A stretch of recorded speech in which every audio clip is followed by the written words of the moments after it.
Hare Krishna and welcome everyone to our weekly Bhagavad Gita class. For last a few weeks, we were not actually discussing Bhagavad Gita. In the last three sessions, three subsequent Sundays, we discussed 8 verses of Chaitanya Shikshashtakam and the teachings given by Lord Chaitanya Mahaprabhu during his lifetime. What's is captured in those 8 verses, and those beautiful verses, 8 verses alone captures the entire philosophy. And even if we can meditate on those 8 verses, our love for Krishna can easily um, be invoked, and we can become and remain Krishna conscious throughout our life simply by following those 8 instructions given by Lord Chaitanya Mahaprabhu. Those are so beautiful instructions. We tried, learning about those in the three sessions prior to that, and before that, of course, we were looking at some topics about the modes of material nature and the faith, and the combination of these two, what results in. So that is what we were discussing. So today we'll discuss about food and sacrifice in different modes.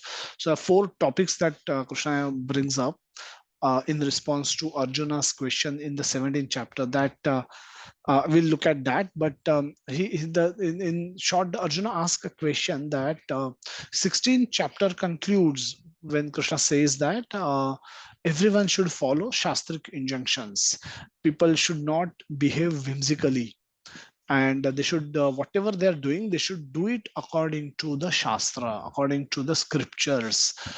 And the for that, for us to follow scriptures, people should first have faith in scriptures, and they should understand the position of scriptures. Scriptures are word of God, word of Krishna. They are captured by various sages and written down for the purpose of, for the benefit of people in the Kali Yuga. But essentially, they are words of God. They are given, the processes given by God for people who will come to the material world to interact with the material world, and ultimately go back to the spiritual world, come back to the spiritual world. So it gives a lot of information on how this material world can be exploited, how one can improve one's stay in this material world as long as we are here. And it also provides information how to go out of this material world, which is the most important part of the Shastric injunctions or Shastric information. Because no matter how much comfortable we become inside a jail, we still remain bound, we still remain in the jail. And for anyone who is inside a jail, the best thing that that person can get is knowledge about how one can get out of jail. And that knowledge is also available in the scriptures. But scriptures also generally provide for people's well-being, how people can be comfortable as long as they are here. How can they be comfortable?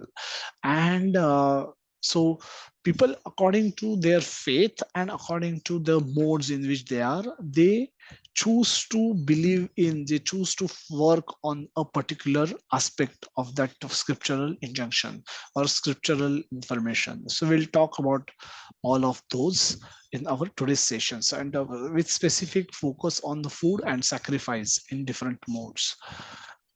Let's proceed and let's take a look at what is it that we were discussing. We are in the last phase, last. So Bhagavad Gita is divided into 3 broad sections. The first 6 chapter is one section, 7 to 12 is another section, and 13 to 18 constitute third section of Bhagavad Gita. The the middle section, the middle part, is the most nectarian part of all, where Krishna speaks elaborately about himself, elaborately about why he is the object of worship, why is he worshipped, and why people become his devotees. Why should people become his devotees? Why should everyone surrender to Krishna? And what are the benefit of that? How Krishna becomes a toy in the hand of a devotee. When devotee surrenders to Krishna completely, Krishna surrenders to him as well. Krishna completely devote himself to such a devotee who is completely dependent on Krishna. Krishna does any, he's prepared to do anything for such a devotee. He, as he virtually becomes a toy in the hand of such a devotee who is completely dependent on Krishna, who is completely surrendered to Krishna. And in a loving way. So uh, so this is the section where Krishna speaks elaborately about himself, and elaborately he glorify the path of bhakti, the bhakti yoga, process of bhakti yoga. And in general, he glorify how glorious the path of bhakti is, how beneficial path of bhakti is, how sulabha or easy this path of bhakti is. And objective of him is to encourage everyone to adapt, to accept this simple path of bhakti, perfect their life, and go back to Krishna, come back to Krishna. And therefore, he is spending a lot of time in explaining the Bhakti Yoga, the Bhakti section, which is the sweetest section in the entire Bhagavad Gita. And it's like the, it's like that. Um, that nectarian piece inside in the middle of a sandwich, which has thick hard bread on both sides, but the middle portion is what we are eating sandwich for, not for the bread. So the breads are difficult to eat and difficult to chew, but all we want is that middle portion. And the bhakti section of Bhagavad Gita is that middle section of Bhagavad Gita, which is extremely nectarian. And the first six chapters make a progression from karma to bhakti. The last six chapter makes a progression from jnana to bhakti. And we are in the 17th, we are discussing verses from the 17th chapter. We covered chapter 13 to chapter 16 in our previous discussions, and we are about to we are in the middle of, somewhere in the middle of 17th chapter, where Krishna is explaining, discussing about the process of the about how different people act in different ways under influence of different gunas or the modes of material nature. So before that, we will look at some important verses from this particular section of Bhagavad Gita, chapter 13 to um, chapter 17 now. And we'll see what is the flow of thought that has been developed between the conversation that Arjuna and Krishna were having. And so the 13th chapter begins by Arjuna asking questions, many questions, and I ask Krishna to explain various concepts that were prevalent at that time, at their time. And what is a purusha, what is a prakriti, what is a jnana, what is jnana gayam, what is the objective of knowledge, and what is, so there are different concepts which were prevailing at their times. And Arjuna knew these concepts, though they were not directly spoken priorly in the previous chapter. In the 12th chapter conclude doesn't conclude with anything like this, but Arjuna seeking clarification, taking liberty to seek clarifications on prevalent concepts that were there at that time. And he asked this question, asked about explaining six things in particular. And Krishna goes on elaborately explains these topics in a very great details. What is the, there verse 8 onwards, 8 to 12 explains the, what is the object, what is the knowledge, what can be considered as knowledge, then purusha, prakriti, and many other concepts Krishna explains. And then he speaks this beautiful verse in the 22nd verse in the 13th chapter. This we include, this set of verses we are including in all our decks, all our slides, which we share at the end of every session. So one of the devotee I met, he said he has been downloading all my slides and been storing them at in a separate share drive or in his hard disk, and he uh, find it very informative. He keep referring to them from time to time, while he may not have time to go through the entire session, but even if he one goes through the file, they do get considerable information, because it's all been taken from scriptures. It's not written by me, by my imagination. It's all basis scriptures, and the things which are spoken by our senior devotees, our senior Vaishnavas. So that's why they make sense. That's why they are beneficial. Anybody who reads them, these are words of God, words of devotees of God. So that's extremely potent, extremely beneficial. So even if you at times don't have time to go through the entire session, it's always beneficial if you have these verses handy, or if you have these ppts handy, and you can quickly run through those to revise some of the topics that we are discussing, that we have discussed in past.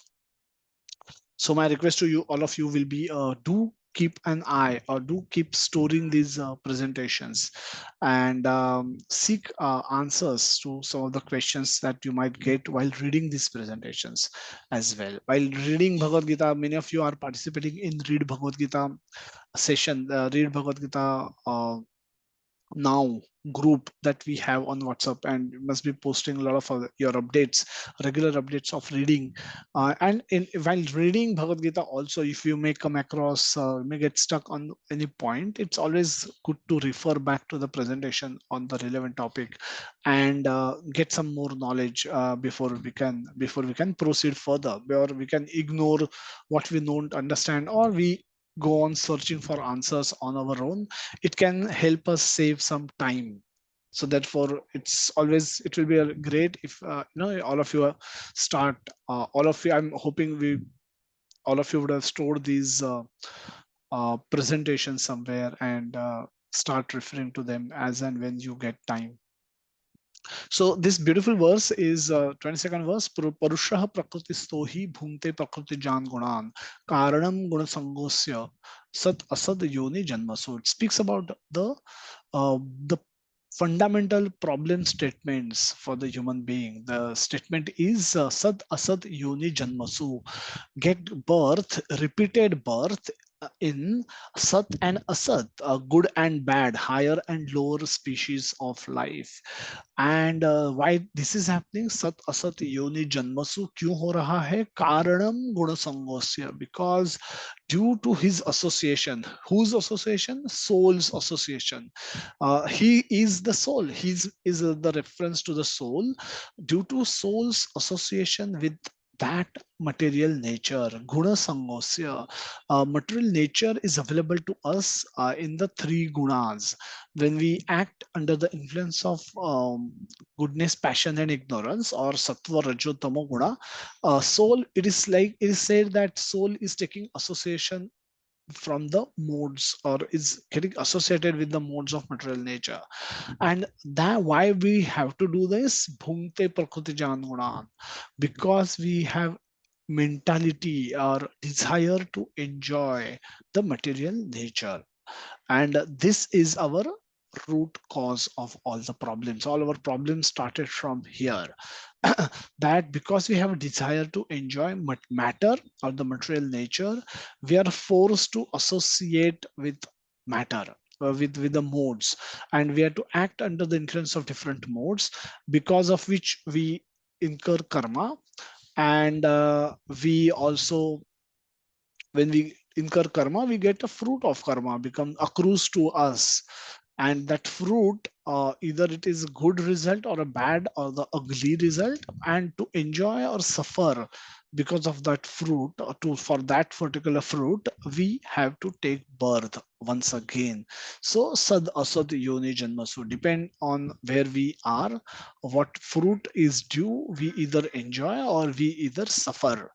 Prabhupada writes very beautifully, due to his desire to lord it over material nature, he means again soul is a reference to the soul. He is put into such undesirable circumstances under the influence of material desire.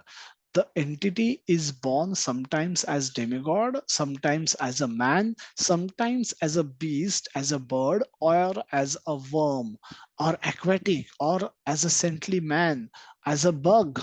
This is going on. This is going on practically perpetually. Nobody knows.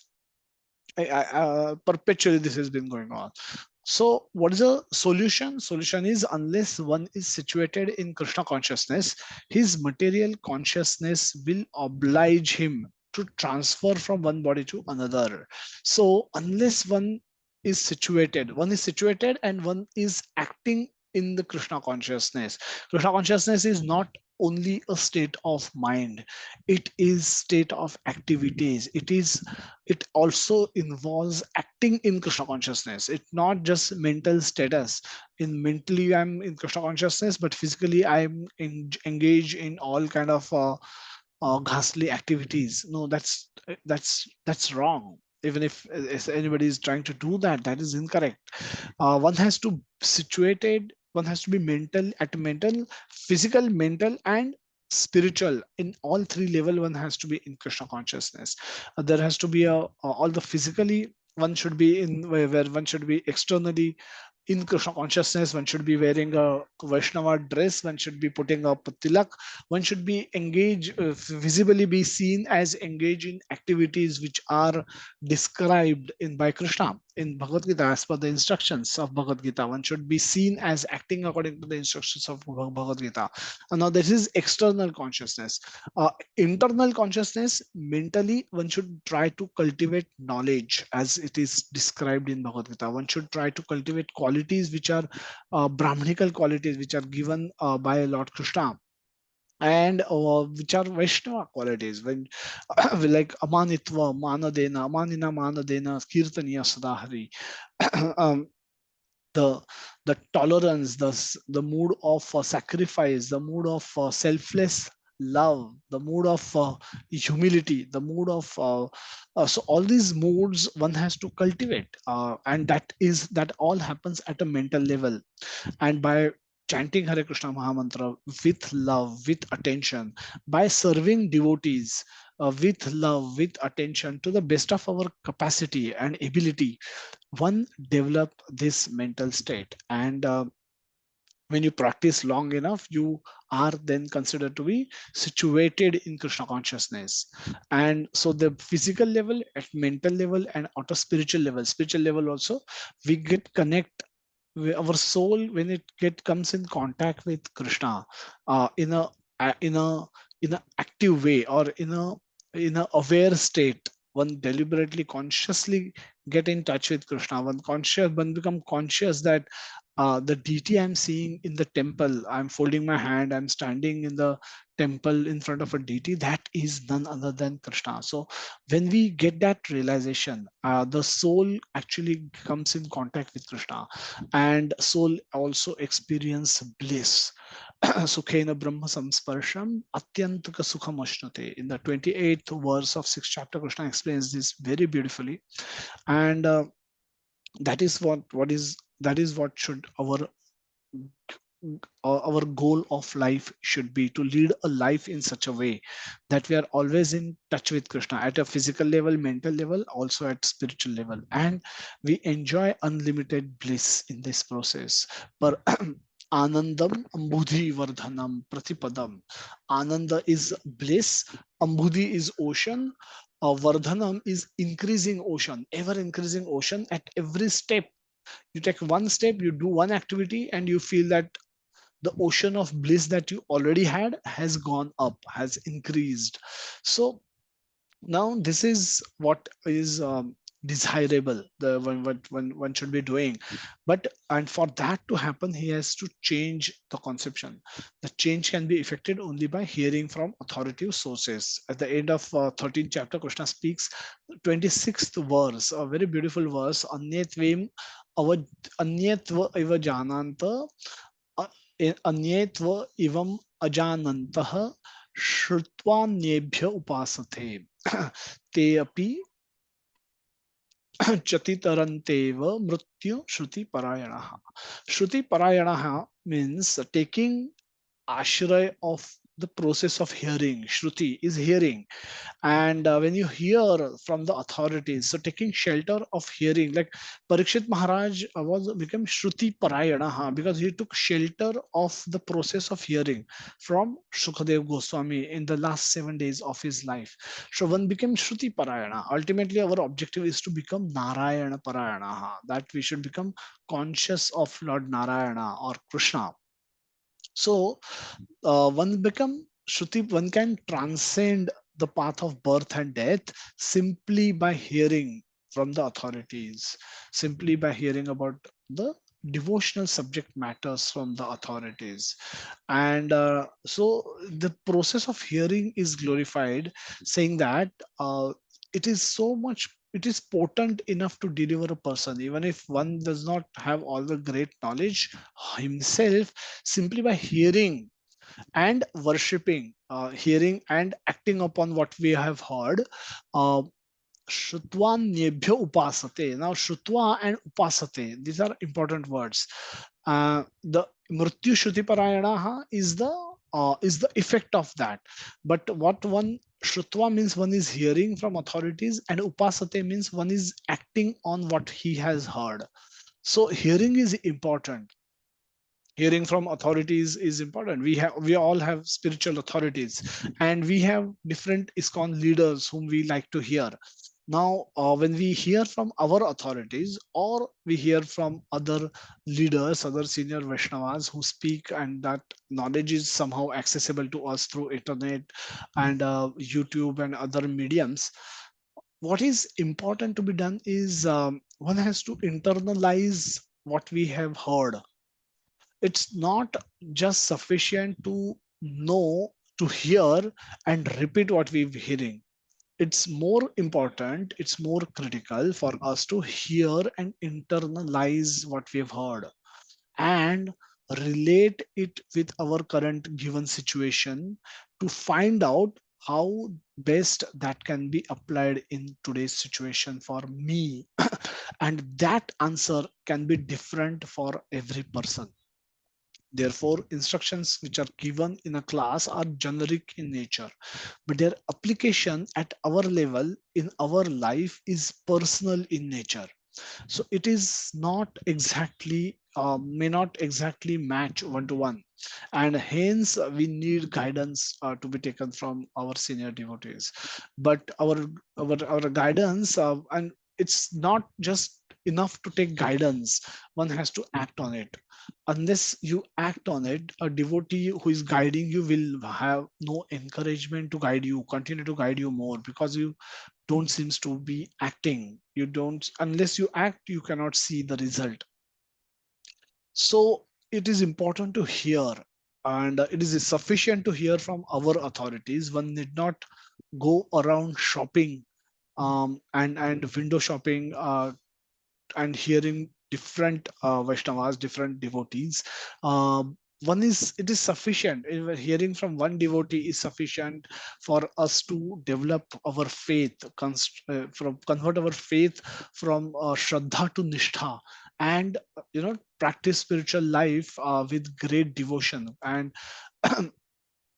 surrender to Krishna more and more and more and more. The result of we having understood spiritual knowledge is seen in how we apply that into our life. How much dependent we become on Krishna. How much mm, how much of our actions are performed to for the pleasure of Krishna, rather than for the pleasure of me, myself, or my family member, or my relatives, or my country, or my society. So we start acting differently. Our conception of happiness changes. Our value system changes. If we hear from Shastra, if we hear from devotees who will speak Shastra, or we read Shastra, or we read scriptures like Bhagavad Gita and Bhagavatam, that should result in that one. And if we have internalized this knowledge, if we have comprehended this knowledge, if we have properly understood this knowledge, it should lead to change in the behavior, our behavior in terms of external behavior at a physical level, at a mental level, and also at a spiritual level. So we should not be doing things that we were doing prior to reading of scriptures. Otherwise, it can be said that we have not properly understood Shruti Parayana, or that hearing process has not happened properly. And it's not important to hear from 100 people. It's important to know what we are hearing and act on that knowledge. Shrutva and Upasate both are important, and the measure of upasate or application, physical practical application of our knowledge, can be seen in our conduct, can be seen in we changing our concepts of happiness, concepts of enjoyment, concepts of our values are changing, and we become more and more dependent on Krishna and devotees for all that what we have. We, our attachment to material enjoyments, material wealth, material possessions goes down, and our family included. So eventually that is the outcome of of one's having understood the scripture properly. And for that, hearing from one devotee is enough. Or if you are not fixed in your mind, hearing from 100 devotees will also not help. 14th chapter, Krishna explains different modes of material nature. Mam cha yo avyabhicharena bhakti yogena sevate. Again, emphasis, the question is, these modes are extremely difficult to overcome. Krishna says in the 14th verse of 7th chapter that Devi Isha Gunamayi Mama Maya Duratvaya. This Maya Devi, who is in charge of these three modes of material nature, and so that she is Mama Maya Duratvaya, and she's Mama, that is, she's mine. She's working under my supervision, and Duratvaya. Duratvaya is very difficult to overcome. She's Devi. She is not. She's divine in nature. She's not ordinary. She's not ordinary, um ordinary watchman or ordinary controller who can be bribed. Oh, you can't think of doing that with Maya Devi. You can't bribe Maya Devi, and you can't cheat her. And she is Devi, she is divine, and she's Krishna's claim. Krishna says she's mine, and mine in the sense, she works under my supervision. She doesn't do anything. She act according to my instructions. Whatever she's doing it as per my rules. I have set the rules, and she execute those rules for you all. So now that Maya Devi is very difficult to overcome by for a living entity, for a soul on its own. Then what is the solution? He says, if you can surrender to me, then Mayam etam tarantite. Then you can easily cross over the Maya, cross over the challenges which are thrown by Maya Devi at you, the test that she's um, conducting. She's every now and then for you to see, are you really dependent on Krishna? Have you actually become Krishna conscious? And that can come through various ways in which we can be tested. We can be given difficult situations to respond to. We can be given too much easy situations to deal with, too many tempting situations that we can be put into, to see if we fall for the temptation, or we do end up doing immoral things. And if we actually end up doing, then obviously our consciousness need more vigor, need more determination, we need more purification. So bhakti yogena sevate, the only way you can overcome the three modes of material nature is when you perform devotional service in unfalling in and failing in all situation. Now devotional service is done only after surrendering to Krishna. So these two instructions, 7.14 and 14.26, are not, there's no contradiction there. So one has to surrender to Krishna and then serve him in loving way. and that is devotional service. And if we can do that unfailingly, then we can overcome the modes of material nature. 15th chapter, beautiful, one of the most beautiful chapter, is where Krishna um, explains the upside down tree of material existence, where Krishna tell us that how this tree is very difficult to understand, comprehend. Also comprehension is also difficult. And but anyone who claims to have knowledge of this tree should also know how to cut the roots and escape from this material existence. Then only he can be said to be having proper knowledge. And if you have to go from here, then where should you go? You should go to Tadhama Paramam Mama. That is not illuminated by the sun. There's no need to have any sun, no moon, no fire, no electricity. And such dham, param dham, is my abode, where you should all be hoping to go. Once you go out of material existence, where should you go? You should go to Partad Dhama Paramam Mama, that dham of mine, which is Parama Dham. So that is what you should, where you all belong to, and where you should hope to go, or want to go, should desire to go after escaping, after getting out of this material existence.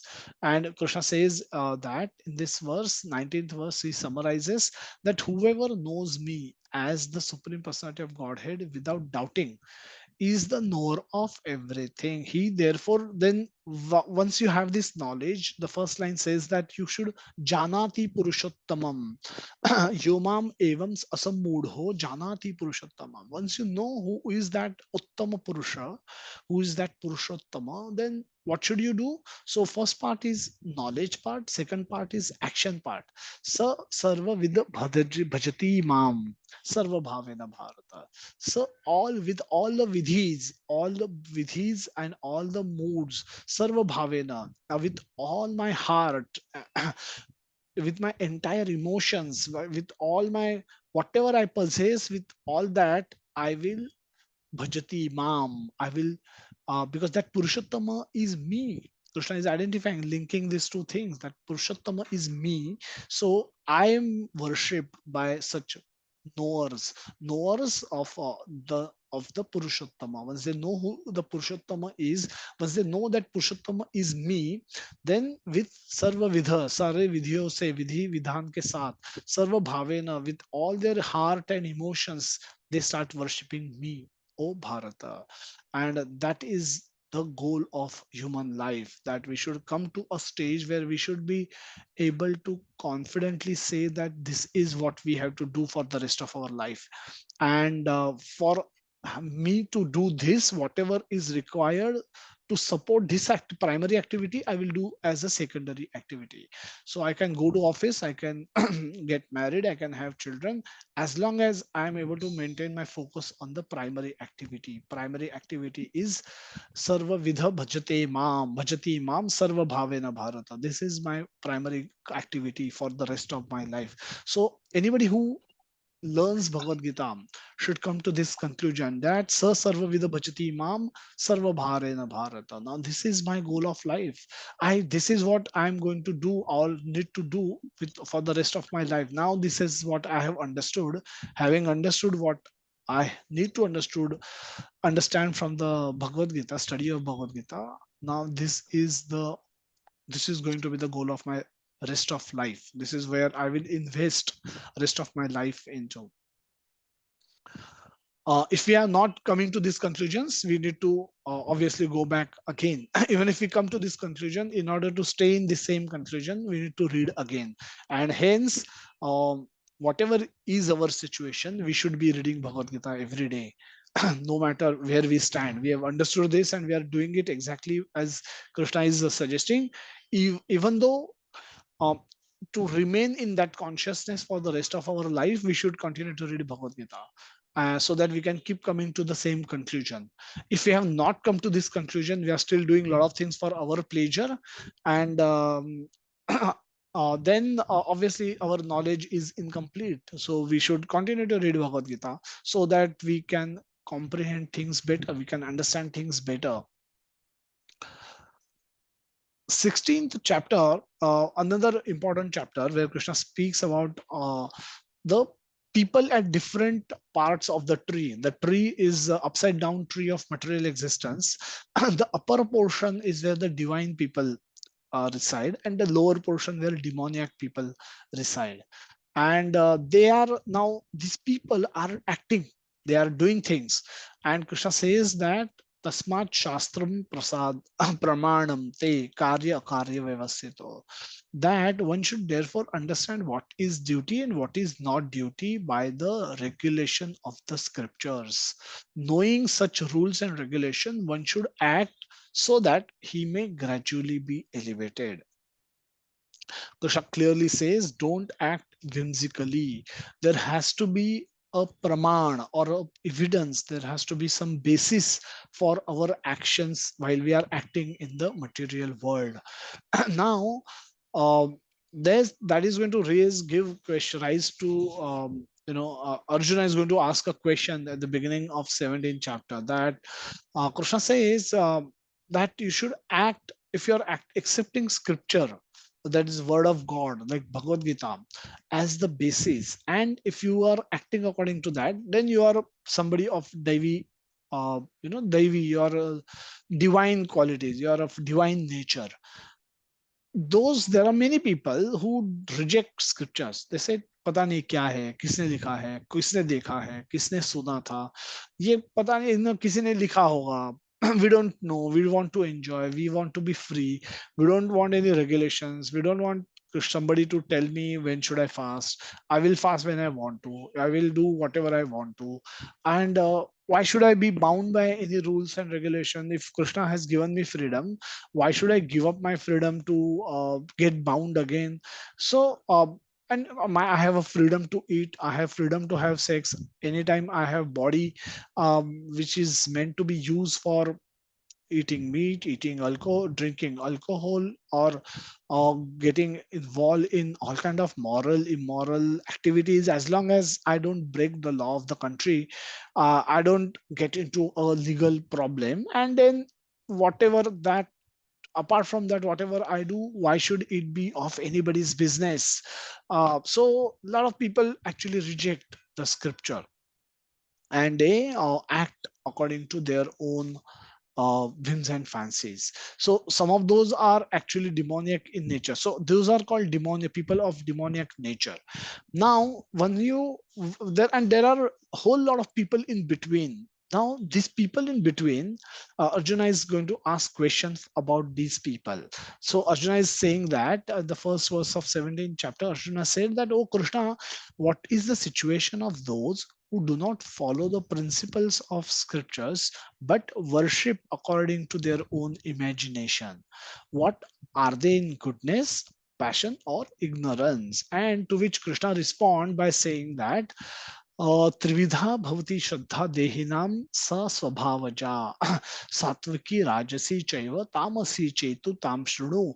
Hear about this, O Arjuna, that there is a shraddha, there is a faith, basic faith which these people are operating. So they are not faithless people, just like demoniac people of demoniac nature have no faith, and no faith that Krishna exists, God exists, any God exists for that matter. No faith that you know the they obviously they are spiritual in nature. They have no faith in that. Body is meant for enjoyment. They have full faith in that, and the world, material world that is around them is meant to be exploited and enjoyed to the extent, to the best of their capacity in the current lifetime. This is the philosophy with which they function, and they are unable to regulate. They are unable to regulate their thoughts, their desires, their actions, and they face a lot of consequences. And when they face a lot of negative consequences, they questions the whole creation. that if the purpose of world is to enjoy, then why am I given difficulties which prevents me from enjoying? Now they ask a right question in wrong way. That conclude the answer. The proper answer to that question will take them to the to the to the solution that world is not meant for enjoyment. That mobile phone with button is not meant for writing books. There could be some facility for sending small text messages, but that doesn't mean it is suitable for writing books. So similarly, this world has may have some enjoyments, minute tiny enjoyments, but overall the world is not created for the purpose of enjoyment. World is created for the purpose of living in this world, performing bhakti and getting out of this world. By cultivating remembrance of Krishna, by the processes of hearing and chanting. The cultivate remembrance, continue with that remembrance, remember throughout your life, remember at the end of your life, and go back to Krishna. Don't come back, escape from the cycle of repeated birth and repeated death. If that doesn't happen, then you are forced to take birth in the material world. Aprapyamma nivartante mrityu samsara vartmane. So if you cannot attain Krishna for any reason, you may have doubt, you may have attachment to the temptations, or you may fall down, whatever is your condition. But if you cannot attain Krishna, then you come back to the cycle of birth. So Krishna confirms that yes, Trivida Bhakti Bhavati Shraddha. This faith is that of three types, and people obtain this faith by Swabhavaja. That Supreme Personality of Godhead said that according to the modes of nature acquired by embodied soul, uh, one's faith can be of three kind in goodness, passion, and ignorance. Now hear about this. Now we discuss this again. We'll do a quick revision since we are touching these topics after a long time. Faith can be faith in bhakti. The role of faith in bhakti, we did one entire session. We'll just do a quick recap of that. That everyone require faith to function in this world. Everyone who is acting in this world is acting with some faith. Without faith, it becomes impossible to act. Whoever is eating something because they believe that something is eatable, something they should be eating something. Whatever they are eating, whatever they are doing, there is a underlying premise of faith. Some basic faith is there.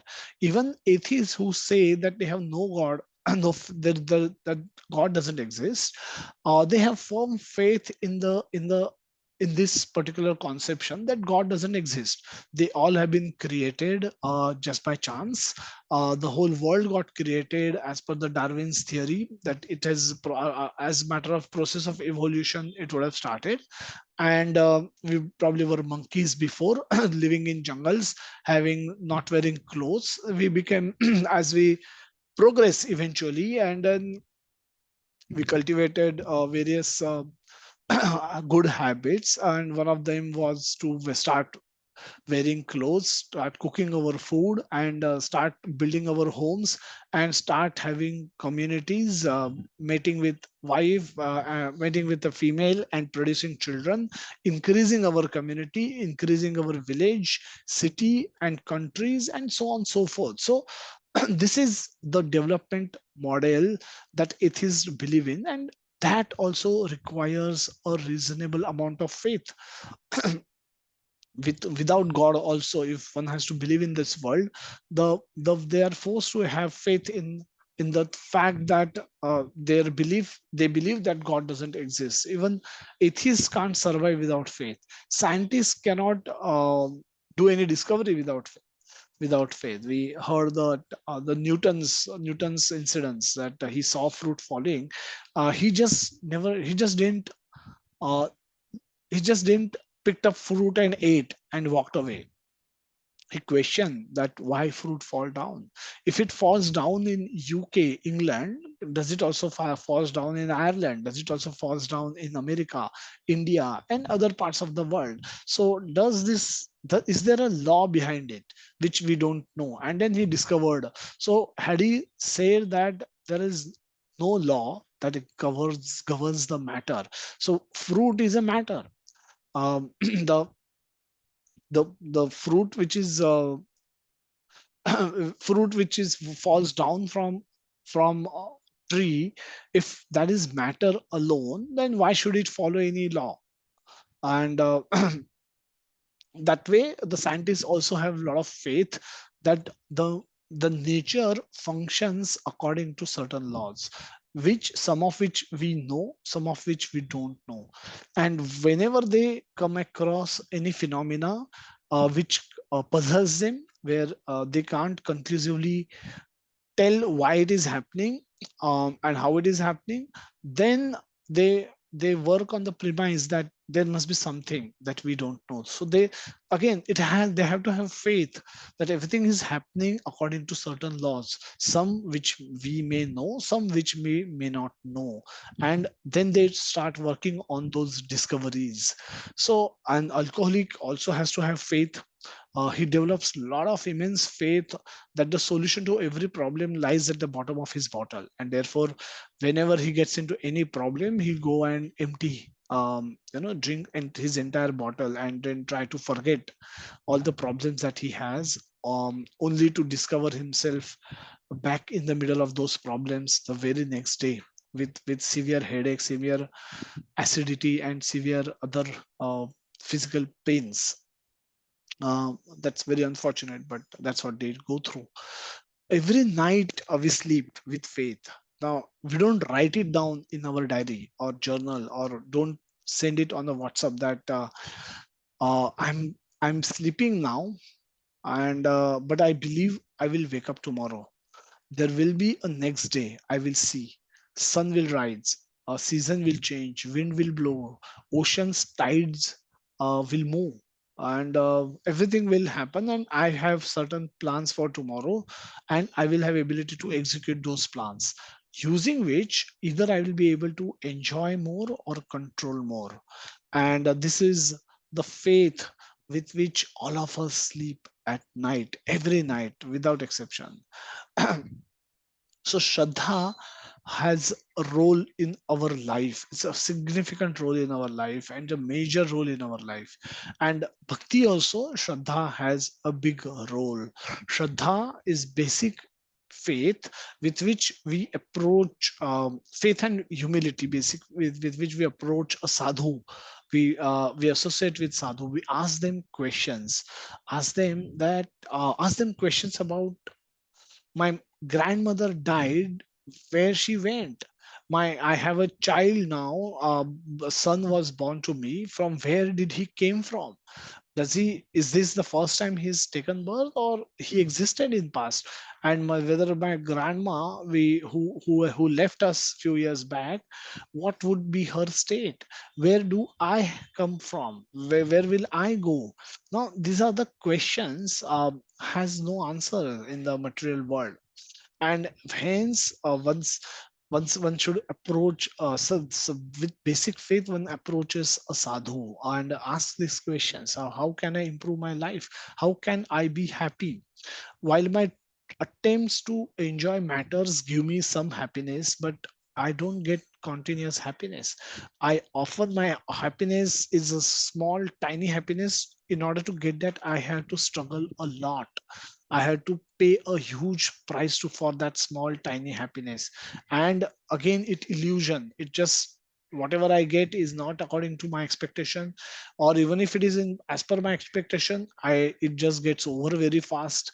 And many times I don't even get it in the first place. So either way, I'm either hankering for more, or I'm lamenting for what I could not get, or whatever I got but I lost. So I'm a perpetually unhappy an unhappy state. I so much With so much anticipation I build up for my enjoyment, and when I try to enjoy, it becomes a flop show. It just becomes anticlimax, and just either it is not there, or it doesn't, not as per my taste, my expectation, or it gets over very fast. Even if it remains for some time, I get over. My capacity to enjoy depletes or reduces with every day, with every passing day. And eventually I will have all desires but no capacity to enjoy. At that time, I will however, it will be a very miserable state of me. So therefore we should go to sadhu, so to somebody who is studying Bhagavad Gita, who is speaking on Bhagavad Gita, who is practicing Bhagavad Gita, who is living his life according to the instructions of Bhagavad Gita. And we should engage, we should hear from them, and they will engage us in bhajana kriya. They will give us instructions to do and not to do, what to do and what not to do, the do's and don'ts of bhakti yoga, the four regulative principles, the hearing and chanting process. This is what a devotee will give us. And by practicing it, we will witness anartha nivritti, which will deepen our faith to become nishtha, our shraddha to become nishtha. And that is our success. That is how we will progress. We will take up the process of bhakti with commitment, and we will follow it, even if it is even if we are in good condition or bad condition or ugly situation. Our faith in Krishna will not will not be shaken at any given point of time. How to increase the faith, from where this faith originally comes from. We have this beautiful verse which we chant before prasad: Mahaprasade Govinde Nama Brahmane Vaishnave Swalpa Punya Vratam Rajan Vatam Rajam Vishwasa Naiva Jayate. O king, this Vyasadev is speaking to Yudhishthir Maharaj. This verse comes in Mahabharat, and where he's saying that the who the faith in these things. Which are the things? That Mahaprasad, the faith in Mahaprasad, Govinde, Govinda, that is Krishna, Mahaprasad, Govinda, the holy name, Nama, that is holy name, Brahmane and Vaishnave, Brahmane and Vaishnave, the devotees of Lord. The faith in these things one may have if they have lots of punya, lots of sukruti, spiritual sukruti. Sukruti comes by indulging in spiritual activities, and that happens by the mercy of devotees. Devotees engage us in performance of spiritual activity. Devotees will come and give us prasad. By taking that, our spiritual activity begins. Devotees will invite us to a house program where there will be sankirtan going on, and we will also sing along with them. Devotees will ask us to come for yatra, where we will go, we will hear Krishna Katha, we will visit Krishna uh, places where pastimes took place. We will dance in kirtan, we will sing in kirtan, we will take prasad, and we will generally remain Krishna conscious as long as we are part of that yatra. And so this is once you get association of devotees, you get everything. And thereby our punya or the sukruti, the account gets open and gets start accumulating a lot of credits. And unless you have credits, spiritual credits, you will have no faith. Without those spiritual credits, there can be no faith in prasad, govinda, or nama. That nama has power, prasada has potency of purification, and it just doesn't have a potency to feed us, to make us healthier, but it has actual potency to purify us, purify our consciousness, connect us with Krishna. Govinda, Govinda, in Krishna, people will not have faith unless they have sufficient punya to their credit. Nama means name of Krishna has also potency. By chanting name of Krishna, one can get delivered. Now, the if you will not have faith in this injunction unless you have lot of punya. So if your punya is a very kshina, very swalpa, or very small, then you will not have any faith in any of these activities. And Brahmana and Vaishnavas, devotees who are devotees of Lord, who are giving you all these three things. They're giving you prasad, they're connecting you with Govinda, and they are asking you to chant Harinam, chant Hare Krishna Mahamantra. So, whichever way you look at it, if your punya is a kshina, then you will have not no faith in the devotees who so because you would have no faith in devotees, you will not be able to get connected with any of these devotional activities, and hence your progress in spiritual path will be very tough, very difficult. But as against that, if you have good spiritual credits. If you, by mercy of devotees, if you have some spiritual credits, you will be able to hear what devotees are speaking and understand, and then take up the process of bhakti sarva bhavena bharata, with in a wholehearted way. Then we'll do a quick revision of modes as well, the modes of material nature, because the whole 17th chapter onwards, we will 17th chapter we will going to discuss what food people eat under the influence of different modes. So when you whatever you do, somebody may be a vegan, somebody may be a vegetarian, somebody may be a meat eater, and somebody may be eating anything and everything.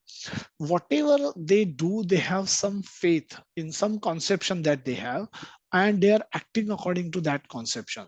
Now, if their conception change, if their conception is based on some information that they might have, or some belief that they might have developed, if that conception change, their action changes.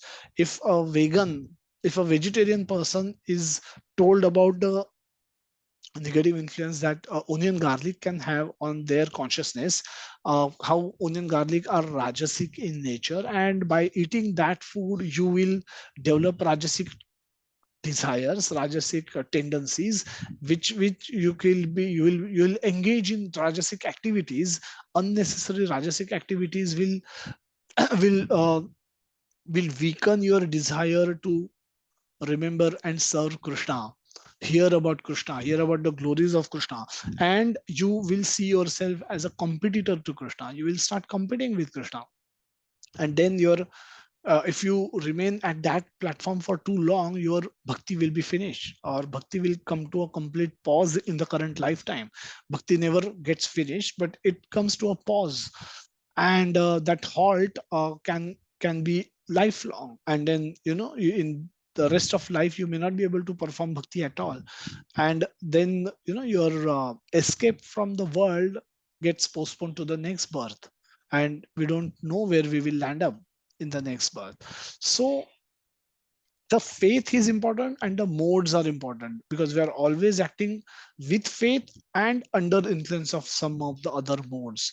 And we've done a revision of these modes, so we'll do a quick revision of these questions, and anybody feel free to unmute and give answers. The first question is, how many modes are described in Bhagavad Gita and which are they? Three modes, Prabhuji.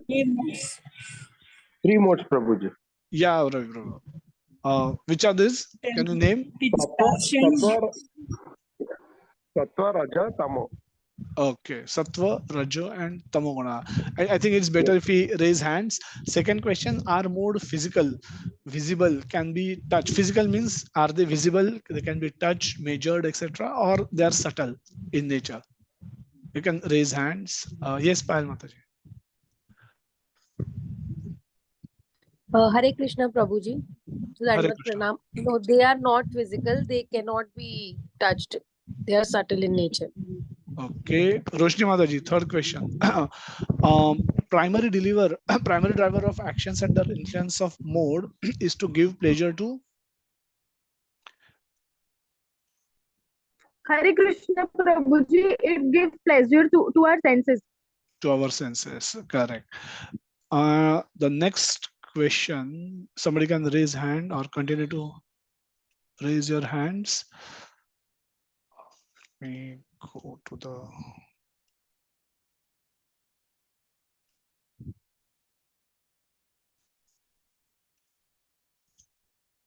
Yeah, key characteristics demonstrated by people under influence of different modes. For Sattva Guna, for example, somebody can, key characteristics demonstrated by people in Sattva Guna. What are the key characteristics? That those are discussed in some of the verses in the 17th chapter, the 14th chapter verses.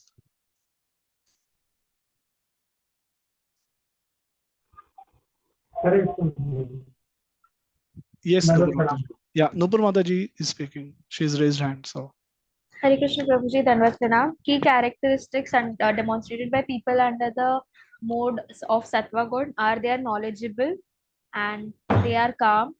They doesn't get angry easily. And under the mode of Rajas, they are very passionate and get angry very easily. And they are very ambitious. And under the mode of Tamo, ignorance, people are very sleepy and lazy. Thank you so much. Hare Krishna. Dandavat. Haribol, very nice, Mataji. Thank you so much. Next question: binding force under different modes. Vikas, Prabhu, you want to take this? What are the binding forces? Krishna again described this in 14th chapter. That people in Sattva Guna are bound by certain things. People in Rajoguna are bound by certain things. People in Tamoguna are bound by certain things. Right, sir. So in the mode of goodness, people are bound by the respect. They desire respect experience, that their knowledge should be respected. No, no verse. People in Sattva Guna are bound by knowledge and happiness. And people in Rajoguna, They are bound by passion, I guess. they are bound by activities, no actions basically. Because Passion. actions. So they are forced to act. So action is the thoughtless action is the characteristics of one of the characteristics of Rajoguna. So they are bound by action. They are always forced to act. They have no time to do anything. And mode of ignorance.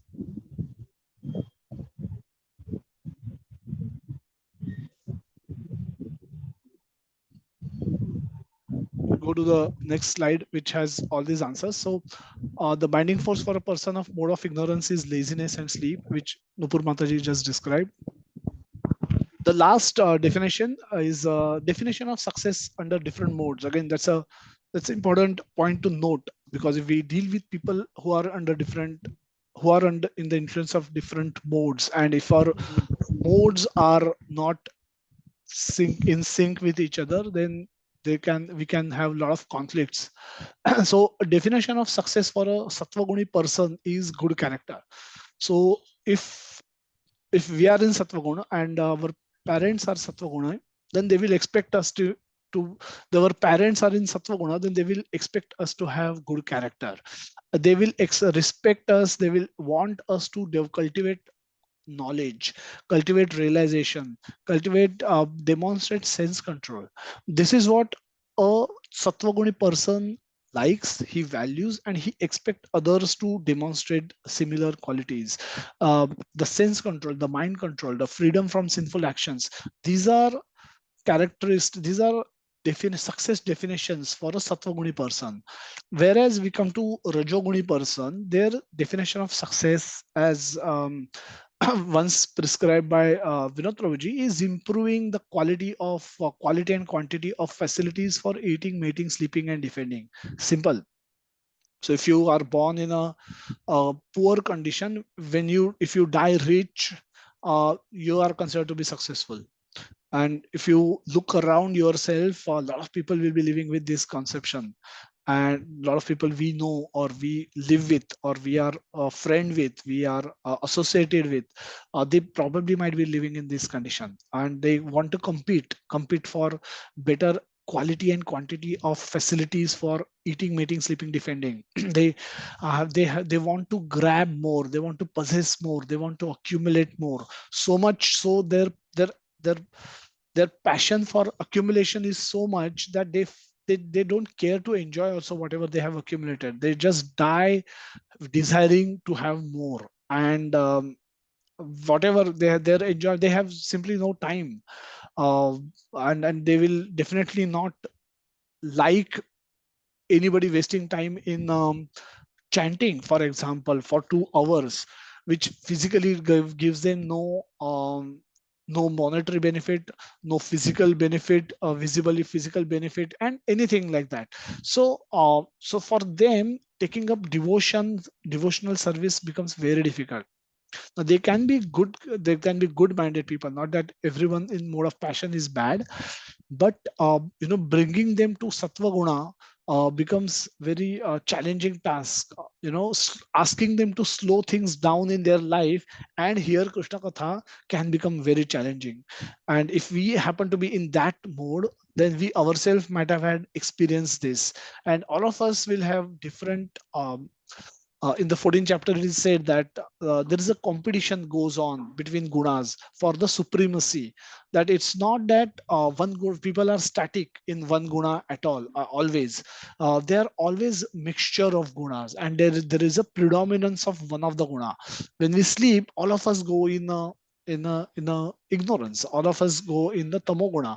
No matter during day time, we may try and act in as much sattva guna as possible, but in general, sleep signifies tamoguna. To that extent, everybody demonstrates tamoguna, no matter who he is.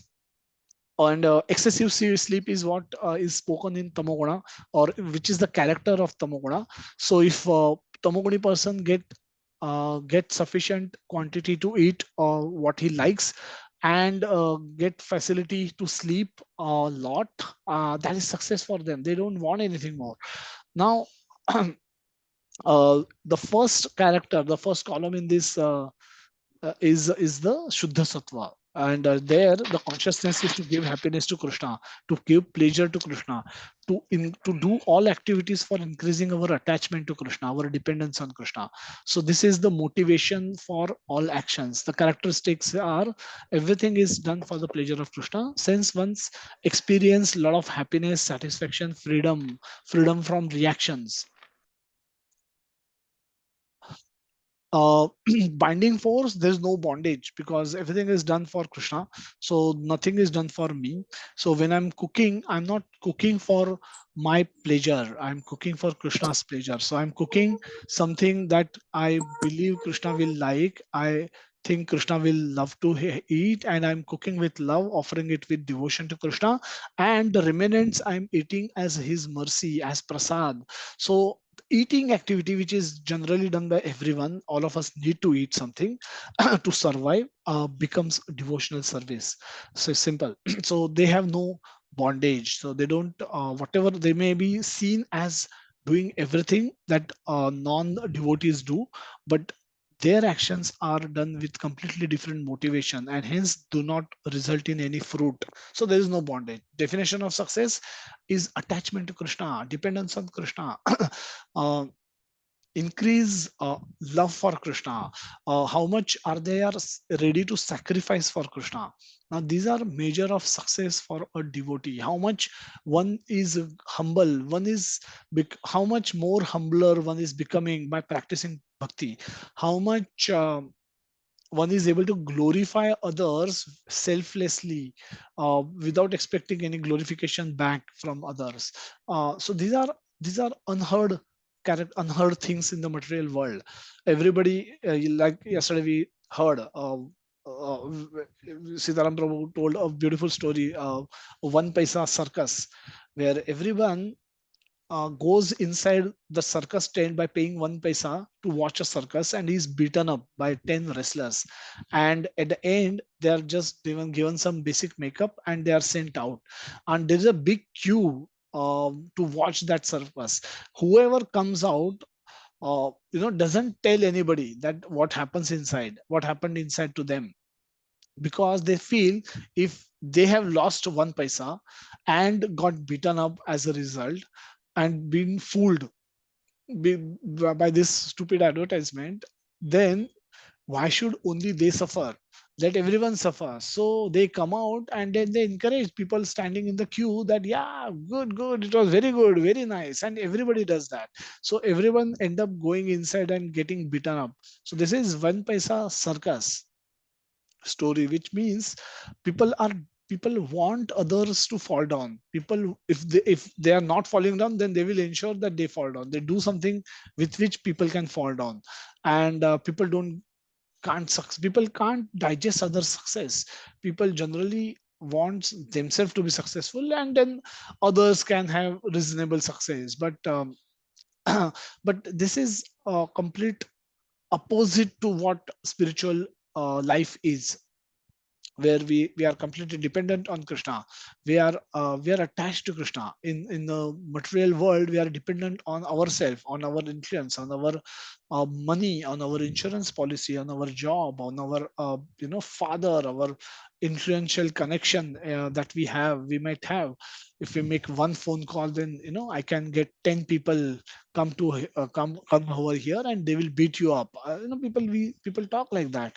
So they have dependence on everything else other than Krishna. They have no dependence on Krishna, no faith on Krishna, no attachment to Krishna, no love for Krishna, and they don't want to definitely do any sacrifice for Krishna. So this is their state. And exactly opposite is the devotional stage, where everything is done for Krishna. Seventh verse in the 17th chapter, Krishna start is going to explain the food that is eaten by people in different modes. And so Krishna says that even the food each person prefer is of three kind, according to the three modes of material nature. The same is true for sacrifice, austerities, and charity. Now here of the distinctions between them. Eighth verse, Krishna says, food dear to those in the mode of goodness increase the duration of life, purify one's existence, and give strength, health, and happiness and satisfaction. Such foods are juicy, fatty, wholesome, and pleasing to the heart.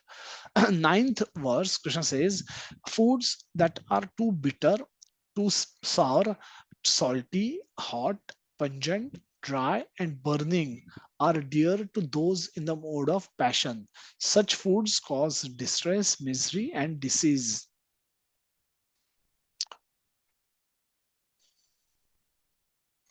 Uh, the last is the tamoguna. Food prepared for more than 3 hours before being eaten, food that is tasteless, decomposed, and perturbed, and food consisting of remnants and untouchable things is dear to those in the mode of darkness. The Sattva the Govinda's thali, the Rajoguna, food prepared with a lot of spice, very hot, very pungent, very sour, and finally the food in Tamoguna. Prabhupada writes in the purport, a beautiful long purport. It's a common purport given to all the three verses which describe food in different modes, Sattva Rajoguna, and Tamoguna. So Prabhupada gives a common purport in the seventh verse, that there are differences in the manner of eating and performing sacrifices and austerities and charities. They are they are not all conducted at the on the same level. Those who can understand analytically what kind of performances are in what modes of nature actually are wise. So simply considering that, if you want to eat anything, anybody who says that, they are not wise. If you want to give some charity, okay, give charity wherever you feel like. Now that can be the mood some people demonstrate, and that Prabhupada says everything should be done according to the instructions given in the Shastras, and not done whimsically. Anybody who act whimsically, they are not very wise. So those who consider all kind of sacrifices or all kind of foods or charity to be same cannot discriminate, and they are foolish. Prabhupada used some peculiar words. Now anybody who is doing some charity, or performing any sacrifice, uh, will be considered in general as a person of good character, or a good person. He will be considered as a good person. People will consider him to be good, a noble person, that who is prepared to give some sacrifice, do some sacrifice, or give some little bit charity here, there, wherever they want to. But Prabhupada call it very foolish. They can't discriminate, and therefore they are foolish. Where the discrimination has to happen, Prabhupada speaks in the subsequent part.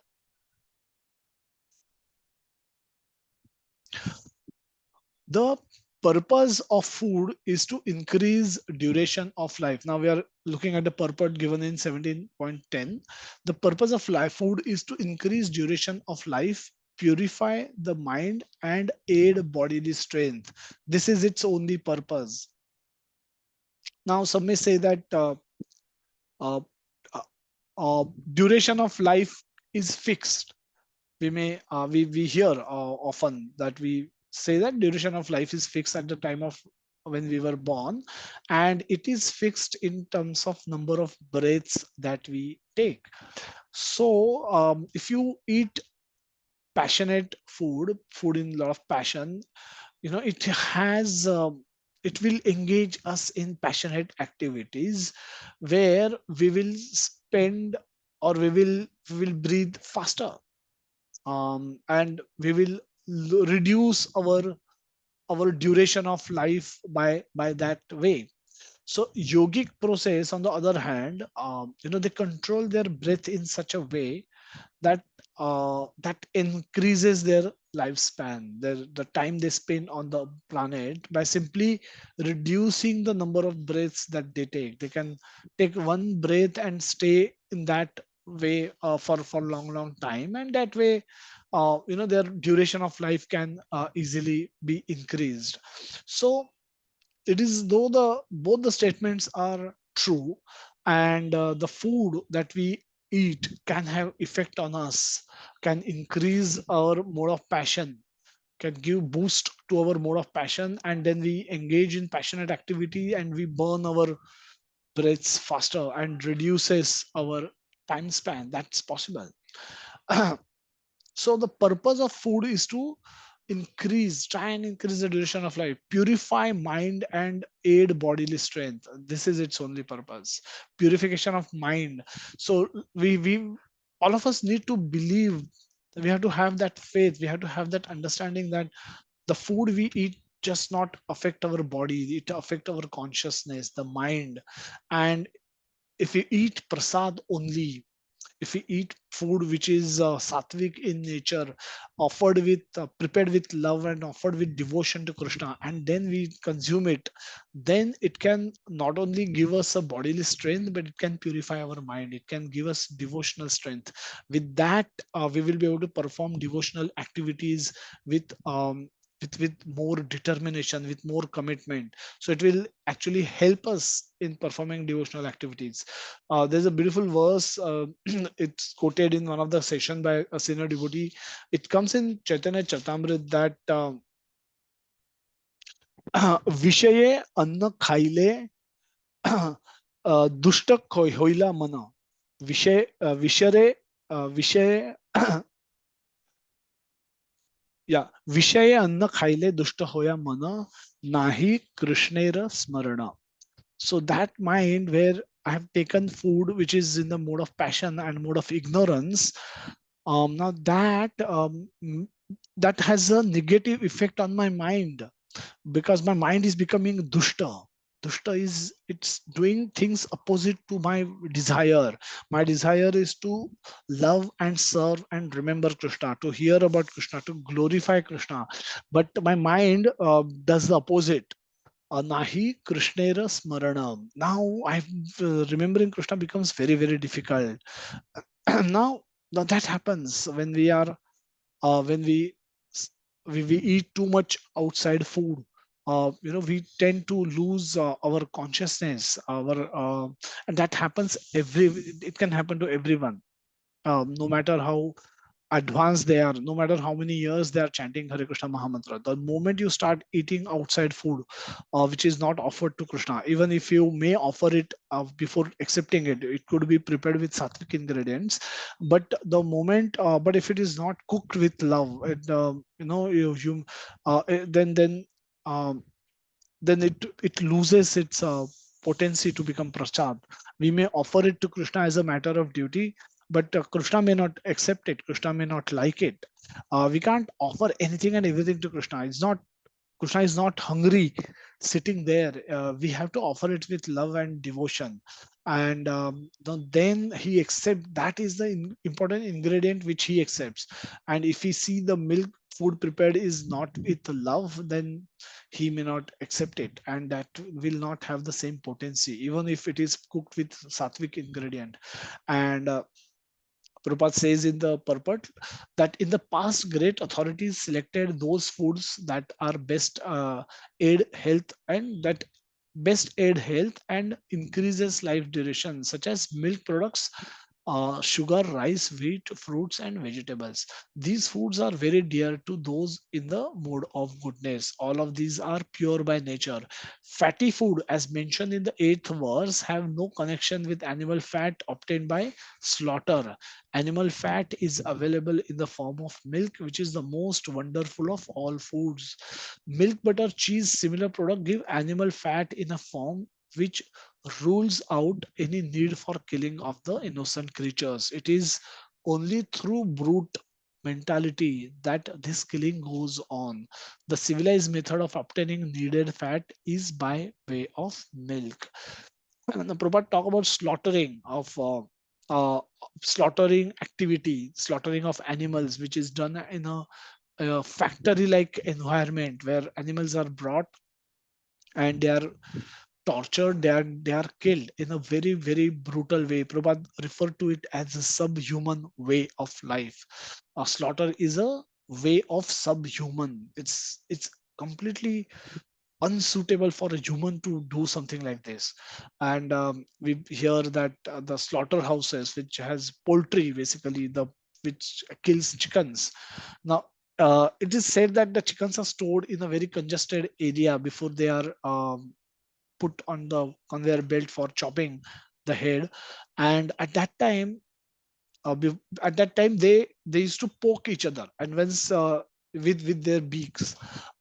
So anything that when because of which there is to be they used to hurt each other, and that meat is not considered to be very of very great quality in terms of taste and in terms of the cooking.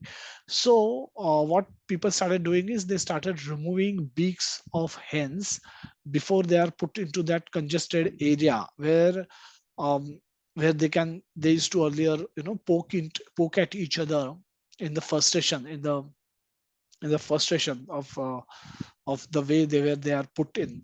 So what then people started doing is, while the hens are alive, while they are in good condition, uh, their their their beaks are removed forcibly, and it's like removing our nose by force. You can just tear off our nose or pull out our nose by force. How much pain and distress it can cause us.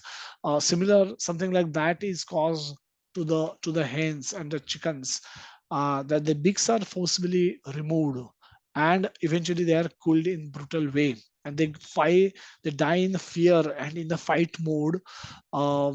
At the moment of their death, they are fearful, and then they flap to fight, to run away. In a very miserable condition they leave their body. They are by force, they're forced to leave their body by chopping off their head.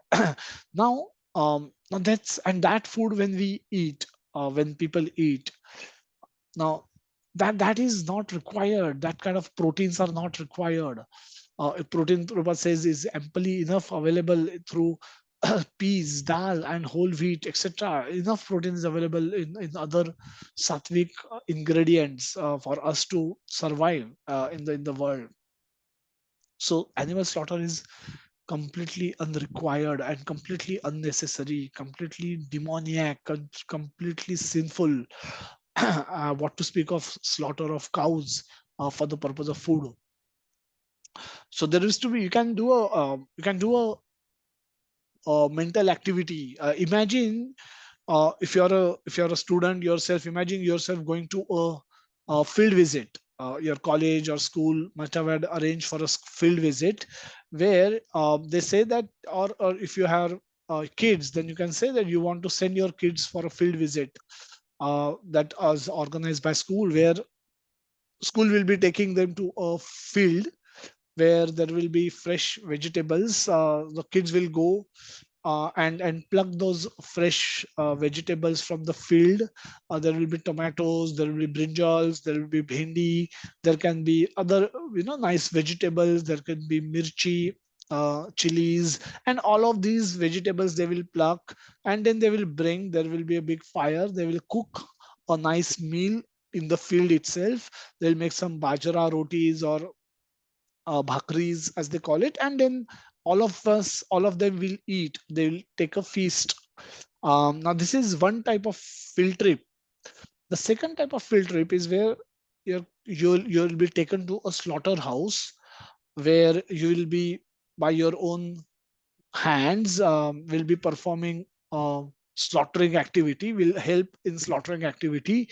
Then you will remove the skin and then separate the meat from the body and the skin, etc. And then the same meat you will cook, and then you will have a feast at the end of that field trip. The effect on what the effect of going through the second trip are horrific. Effect on our consciousness will be extremely terrible, whereas the first trip is extremely pleasant.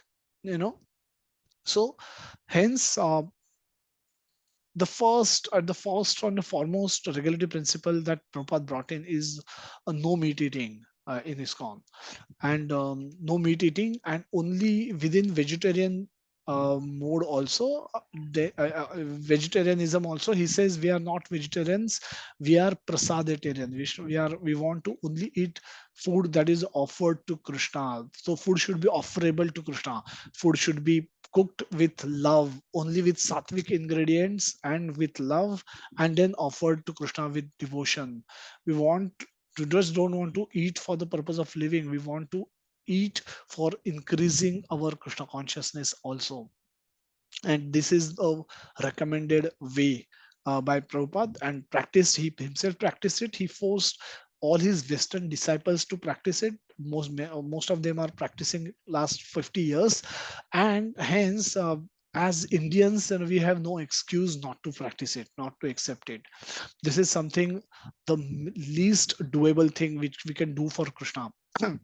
The food in the mode of passion, which are bitter, too salty, too hot, or overly mixed with red pepper, cause misery by reducing the mucus and in the stomach, leading to disease. Food in the mode of ignorance or darkness are essentially those that are not fresh. Any food cooked for more than 3 hours before it is eaten, except prasadam, is considered to be in the mode of darkness, because they are decomposing. Such foods give a bad odor, which often attract people in the mode of in that mode, but repulses those in the mode of goodness. So they are not, people in the mode of goodness are not attracted to such food which has bad odor.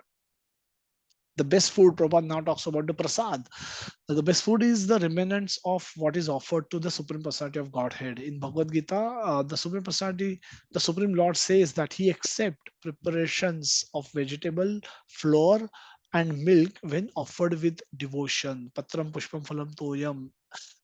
So when these are when the food is cooked with these ingredients and offer cooked with love and offered with devotion, Krishna says, I accept, I eat, I'm happy to honor it, I'm happy to receive that, I'm happy to accept it.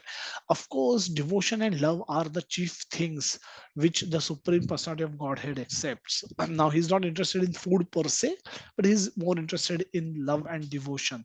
But if we are if we are well placed, then we should just not try to give love and offer through by offering a leaf and a water.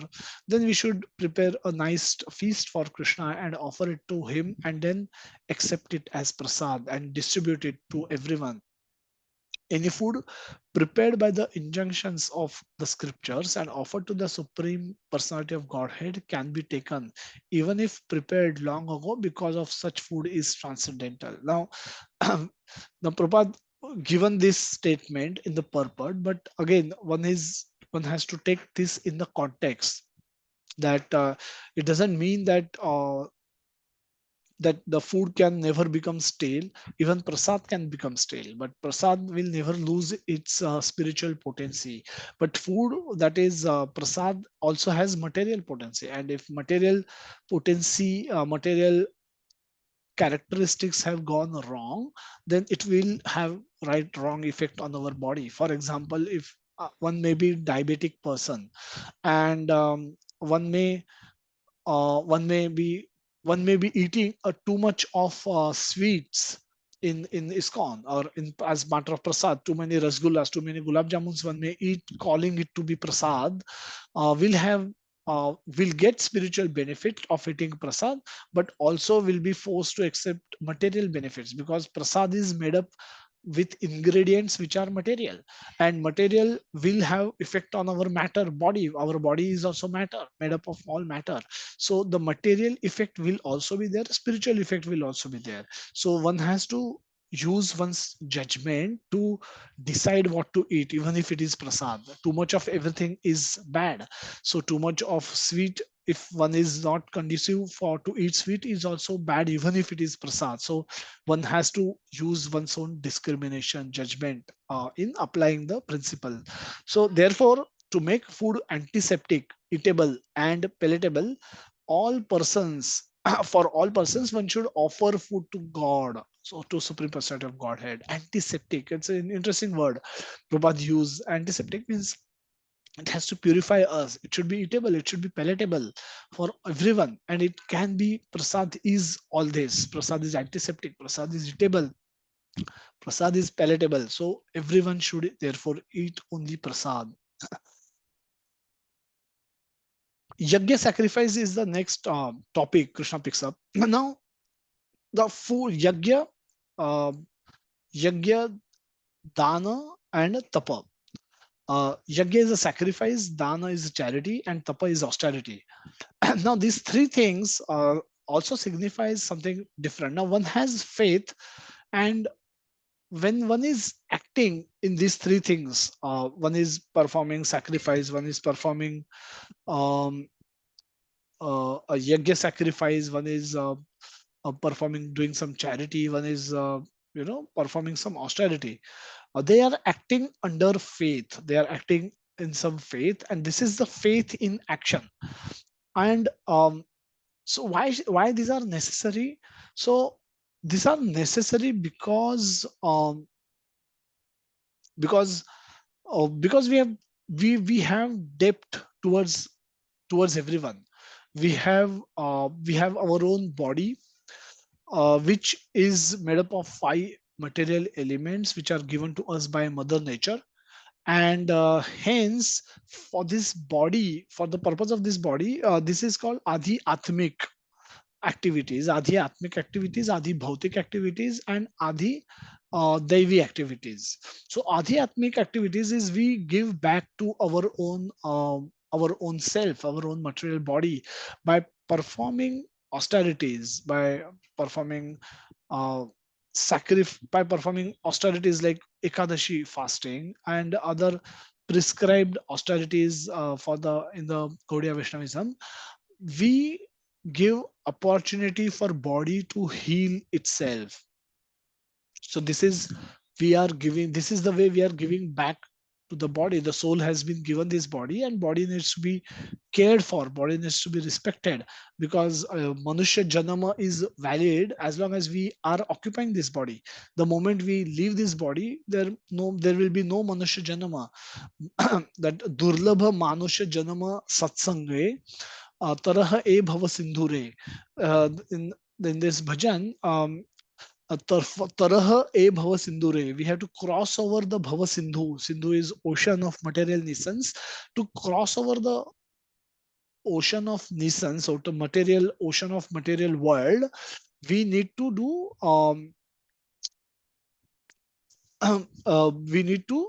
we need to perform satsanga. That satsanga can be performed by humans, and for us to be called ourselves as human, we need to have a human body, and hence the human body is very important. And for whatever the duration of life that we all have, we should try and take as much good care of this body as possible, so that our body can remains properly, so that we can do satsanga properly, so that we can cross over the bhavasagar, ocean of material world. So so the austerities that we perform are for the purpose of our body, for we are trying to give back to our own body, we are giving it opportunity to heal, to repair and to recover itself. So that's done. This is called adi atmic activity. Then for we are also indebted to our parents, to our social circle, who are helping us perform our activities, survive in this world. So we give charity, which give charity, basically we give out to the society in general. And so that is adi bhautik activity. And also we use a lot of facilities given by different devatas. We are every day we see sun god, every day we see moon god, wind god, then there is a fire, then there is rain, there are wind which blows, and the ocean god is there. There are so many devatas who contribute for our survival and existence and survival in this material world, in a way that we can try and fulfill our desires for enjoying and controlling while in this material world. Now those devatas, we have some duty towards them as well, and by performing yajna we try to give back to them. So this is adi daivi activity. So so these activities, we again, we don't get anything visibly back while performing these activities, the sacrifice, the charity and austerity. So they seems to be otherwise useless, because in return we don't instantly get anything back apart from the spiritual credits. But spiritual credits also can come only when they are done according to the injunctions of the scriptures, according to the guidance of the devotees. If they are done whimsically under the three modes of material nature, where our primary objective is to give pleasure to our own self, our own senses, not to give pleasure to Krishna, then these activities can also become useless, how we will see in the next three verses. Of sacrifices, the sacrifice performed according to the directions of scripture as a matter of duty by those who desire no reward is in the nature of goodness. That's a sattva guna. Sattva guna sacrifice happen um, where we are trying to do as according to the scriptures as a matter of duty, and without any reward, without any expectations for reward. That's how a sattva person will perform sacrifice yajna. uh, Sacrifice performed for some material benefit or for the sake of pride, O chief of bharatas, you should know to be in the mode of passion. Now, whenever I'm giving a sacrifice, I want my name to appear. My banners should be, banners with my name should be, there everywhere in the city, that I'm going to perform so and so sacrifice. Everybody should know how great I am. So here, or my sacrifice is bigger than the biggest sacrifice, yajna sacrifice that has happened in this city. And so and so forth. The different ways the mode of passion can emerge even while performing a proper an activity of sacrifice. And the third is 13th was any sacrifice performed without regard to the directions of scripture, without distribution of prasad, without chanting of mantras, and without giving any remuneration to the priest, and without faith, is considered to be a sacrifice in the mode of ignorance, which is basically no sacrifice at all, completely useless activity. Prabhupada writes in the purport that in the general tendency is to offer sacrifice with some purpose in mind, but here it is stated that sacrifice should be performed without any such desire. So when we heard bhakti should be ahetuki, we are chanting of Hare Krishna Mahamantra because we want to develop love for Krishna. We don't want anything back in return. Whatever our prarabdha is, we will get by default. Whatever good is written in our prarabdha destiny, which we will get. Whatever bad and ugly that is about to come, that we will get. But we develop, we will, but when we perform bhakti, we do it without any motive, without any motive attached to it. And we do it for the pleasure of Krishna, for cultivating our love for Krishna, increasing our love for Krishna, increasing our attachment for Krishna. We do it for that reason, not for any other reason. And scriptural sacrifice can have, scriptures can mention many things, and this is also one of the things that will be mentioned in scripture. But scripture can also show sacrifices which can help you go to the Svargaloka. That we see that mentioned in the second chapter, 47th, 41st verse, 42nd and 43rd verse. So one should, Prabhupada writes in the purport that it should be done as a matter of duty. That we've got so much from God, and we are, sacrifice is one way we return to God's. Third chapter says that there are sacrifices given to the souls who are sent in this material world, that by performance of those sacrifice, the devatas who are in charge of giving you various supplies will become happy and will give you sufficient supplies and whatever that you need to survive and liberate.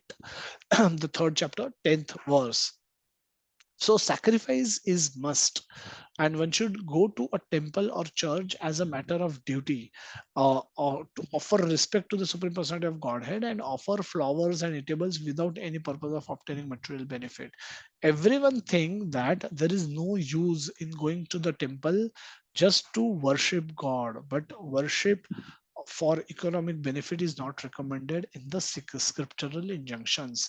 One should go simply to offer respect to the deity, that will place one in the mode of goodness. It is the duty of every civilized man to obey the injunctions of the scriptures and offer respect to the Supreme Personality of Godhead.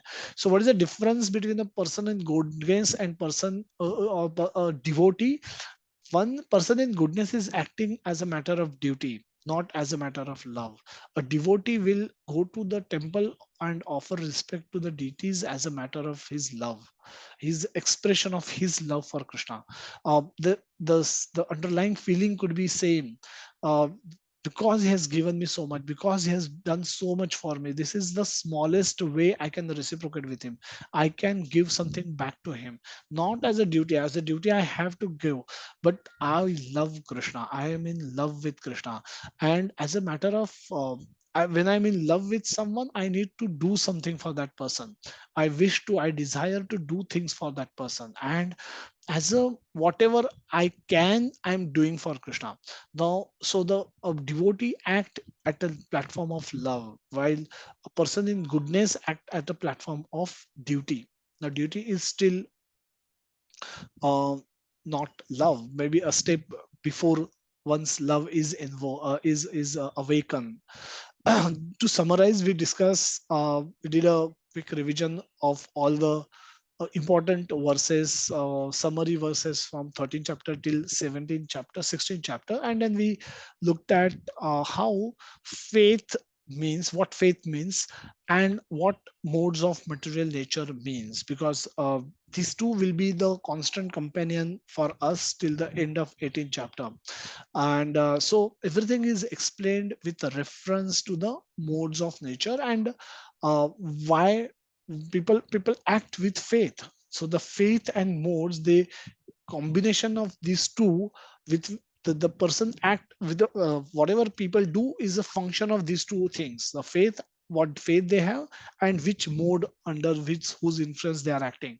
So so that we discussed, we did a quick revision of faith and modes of material nature, and then we looked at few verses which talked about food under the influence of different modes, and sacrifice performed under the influence of different modes. So we all have certain faith and we act under the under its influence, and that faith we must derive from scriptures. All our activities should be in sattva guna, eventually in the shuddha sattva. Unless we come to the platform of sattva guna, it becomes difficult for us to become a devotee and go in the Shuddha Sattva Guna. So food we take or sacrifice we perform play a big role in shaping our consciousness. Hence, it must be done carefully as guided by Bhagavad Gita. Now, Bhagavad Gita, while general scriptures have many teachings, Bhagavad Gita bring us to a conclusive teaching of offering everything to Krishna, doing everything for Krishna. Yat karoshi yad ashnoshi yad juhosi dadasi yat tapasyasya kaunteya tat kurushva madarpana. That whatever you are eating, whatever charity you want to give, whatever activities you want to perform, whatever austerities you want to do it as an offering to me, and thereby that I will accept them. Tat kurushva madarpana. Do it as an offering to me. That's a very clear instruction given in the ninth chapter of Bhagavad Gita, and that hence this is the guidance given by Bhagavad Gita. Bhagavad Gita doesn't misguide anyone. The other scriptures have a lot of information, and at times those information keep people act under the influence of one of the three modes. That that's why in the beginning of Bhagavad Gita that Krishna says, asks to Arjuna to reject, transcend, go beyond the three modes of material nature and the three gunas, Traigunya, Vishaya, Vedant, Nistraigunya, Bhavarjuna. That the Vedas primarily deal with the activities done in under the influence of three modes. So transcend the Vedas and come to the conclusion of Vedas. Conclusion is given in Bhagavad Gita. That Gita Upanishad is the conclusion of all Vedic knowledge. And even if you act according to the Bhagavad Gita itself, you will come to the conclusion that everything should be done for the pleasure of Krishna. So sattvic food must be cooked with love and offered with devotion to Krishna before taking it as prasadam or mercy from Krishna. Everything is owned, controlled, and maintained by Krishna, and hence we get our share according to our prarabdha destiny. So in the sacrifice is whatever we can. What do you mean by sacrifice? Sacrifice is something that we can legally, ethically, legally enjoy, but we are willingly giving it up. For example, people dana sacrifice or yajna sacrifice. Now, or people give charity.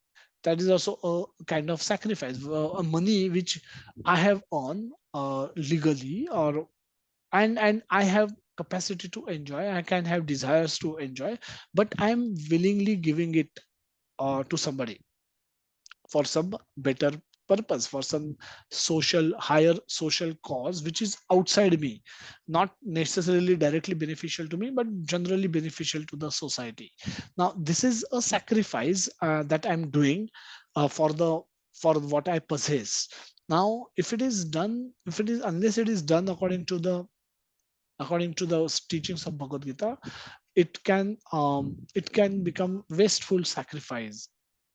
And so whatever we have is given to us by our destiny, our karma, in the past life, accumulated fruits of karma from our past activities. So knowing this, when we perform sacrifice as a matter of duty towards Krishna, we are acting in the sattva guna. But when you give the same sacrifice to Krishna for Krishna's activities, Krishna consciousness related activities, we act in Shuddha Sattva mode. So there are two other aspects of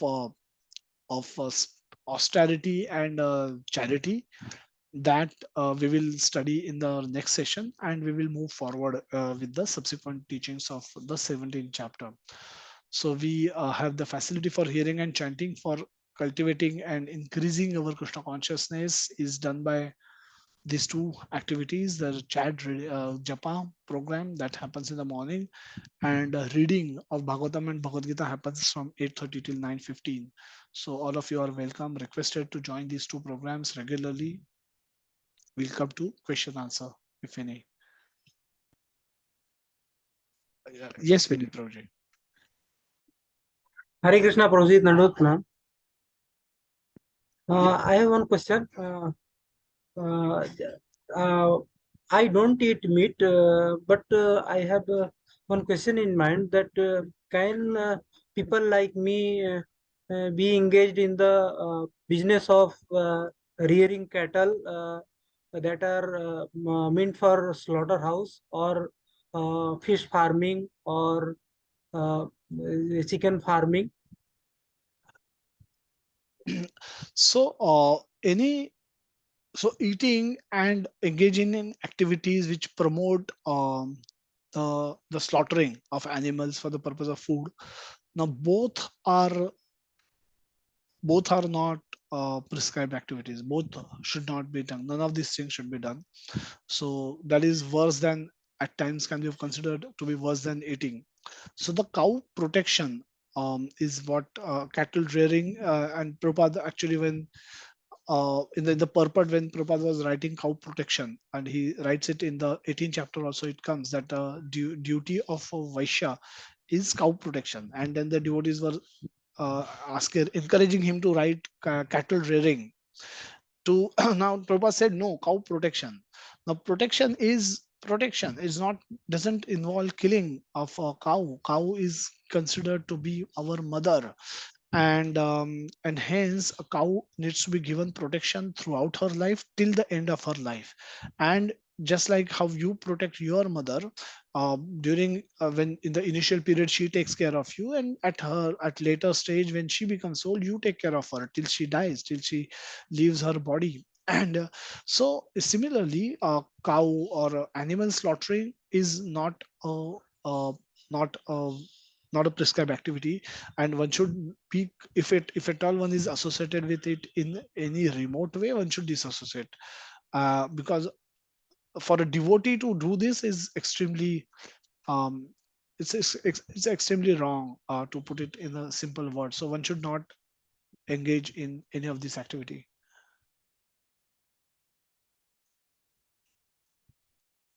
Okay, Prabhuji?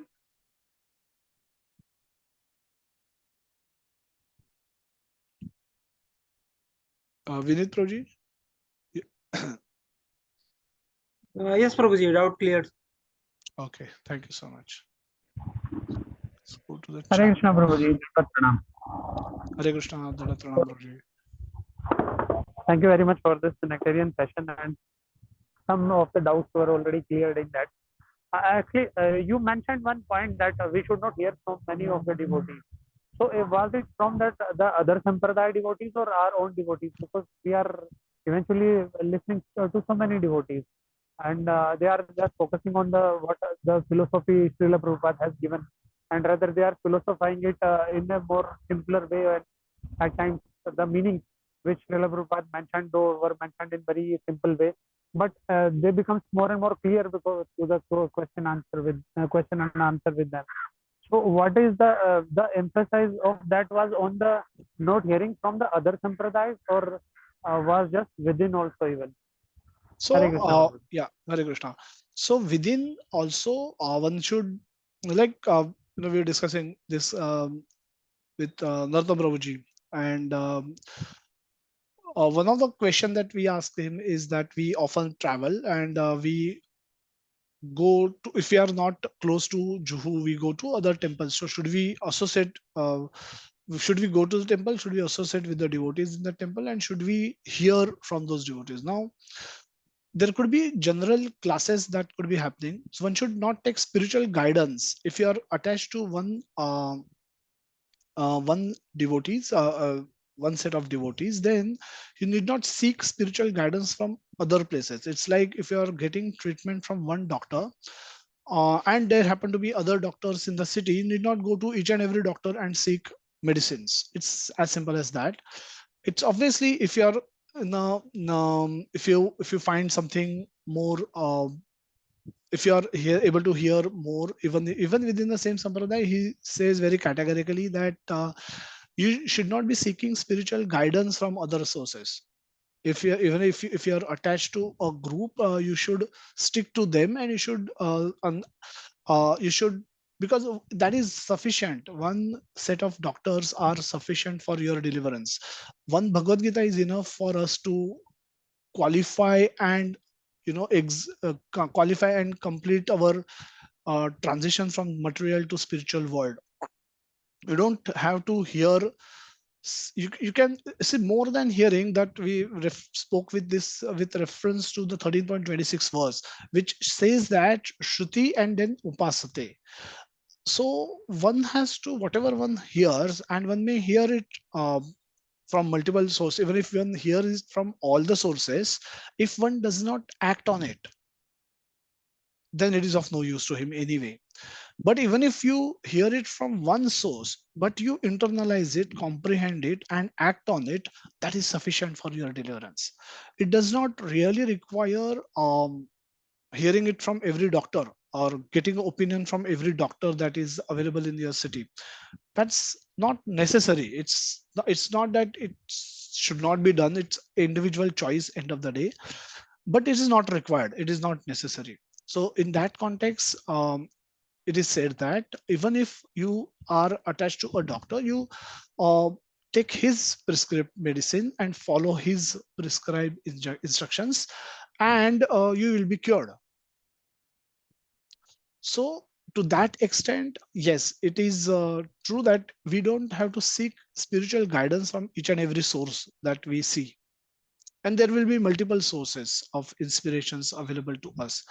Uh, Unless we obviously have we have to speak with our own spiritual authority and then seek their guidance, specific guidance on this issue, and that can help us clear this doubt even more in more clarity.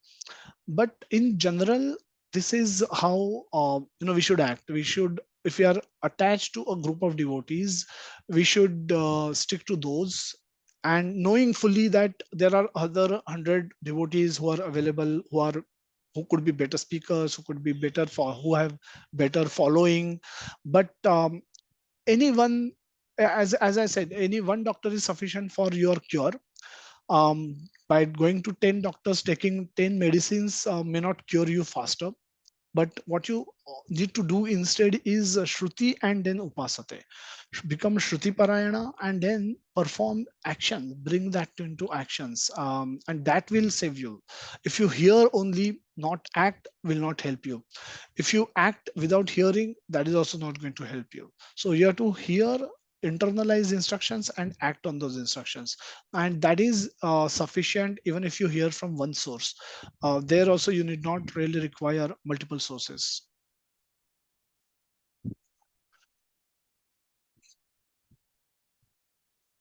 Yes. Is that so okay, Roji? Yes, Prabhuji, but it was actually like we are going on so many, whenever we go on yatra, we hear from so many other devotees also. So basically, they are speaking about the philosophy only. So the point was that this is fine that while you explain that whatever we hear actually and the set of devotees we are attached to, we should follow their instructions because they become more personal and they better help us. They help us in the best way to internalize the philosophy and to act on that philosophy very deeply. But it was on the just mere hearing basis, like his So great Nota if Prabhuji you, often. yeah, if you hear it as an entertainment, then also it is not supposed to be done. If you hear to learn something and apply, then also it will not really work well for you. If you take too many instructions from too many people, at best you might become confused and really will not act on anything. See, Bhagavad Gita instructions are very potent, and if you, even if you hear them and you act on them, they can actually elevate one's consciousness very easily, transform one's life very easily. And hearing it once is sufficient. From one source is also sufficient.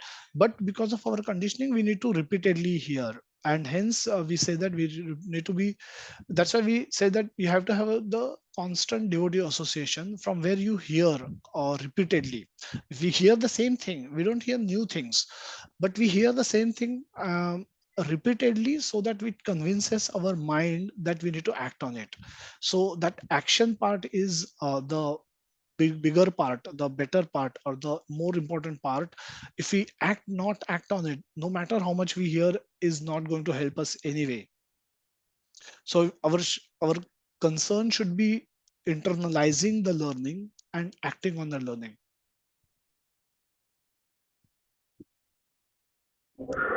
Thank you, Prabhuji. Hare Krishna. Dandavat Pranam.